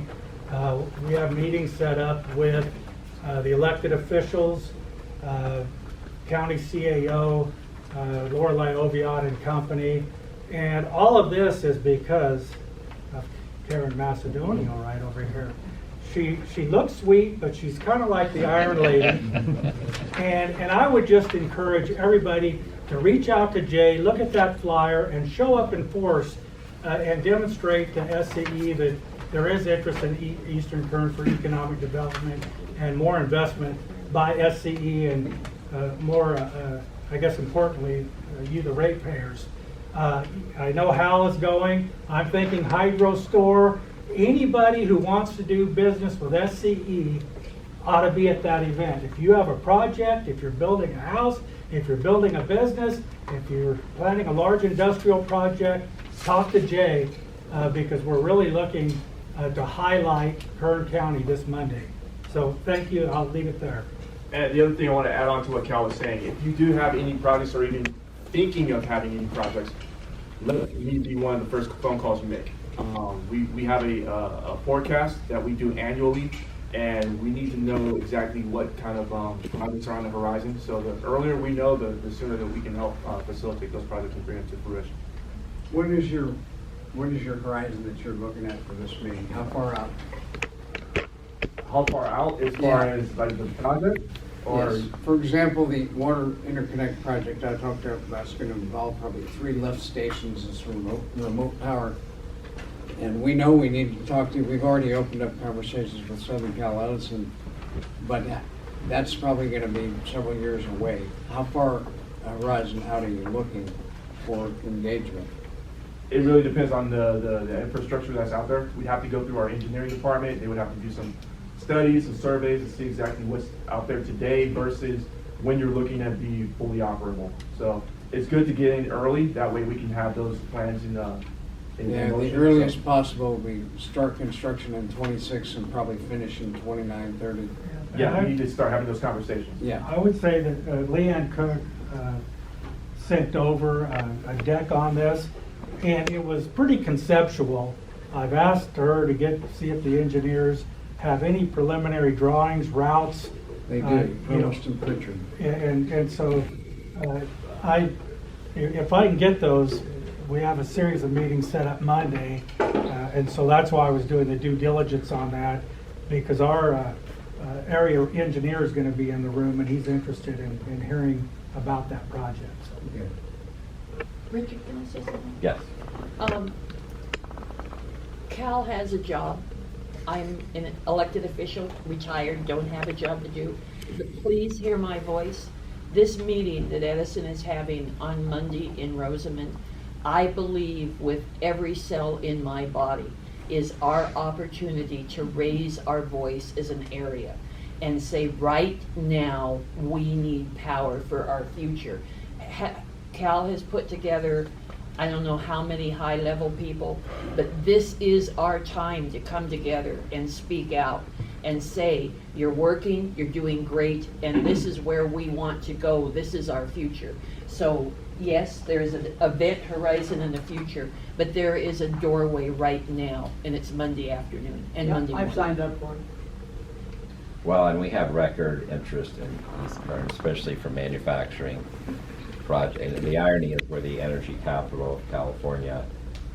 Most of the green electrons go outside the county, and so we have thousands of looking in terms of the manufacturing base that jobs could be at risk if these they're not expedited within I mean, we're talking 3 years, 4 years for certain projects now. And you brought a representative of the Manufacturers Association to a current EDC, or one of our meetings, and he said, we need land, we've got it. We need water, we're struggling for that, but we've got water. And we need power. And if we have those three things, we can have everything else. Now is our time to say, Edison, we gotta have power. Whatever it takes, now's the push time. See why she's in the room Monday? Will there be CPUC representatives? No. But it's been wonderful working with Councilmember Macedonio. She is a prolific question asker, and it's just fun to be in the middle of a meeting with her, I gotta say. She's just wonderful. Thank you, Captain. Thank you. I'll bring you your check outside. It's an 8-foot check. Great. Anything else for the good of the order and before we meet again? Thank you. Thanks everybody for your time.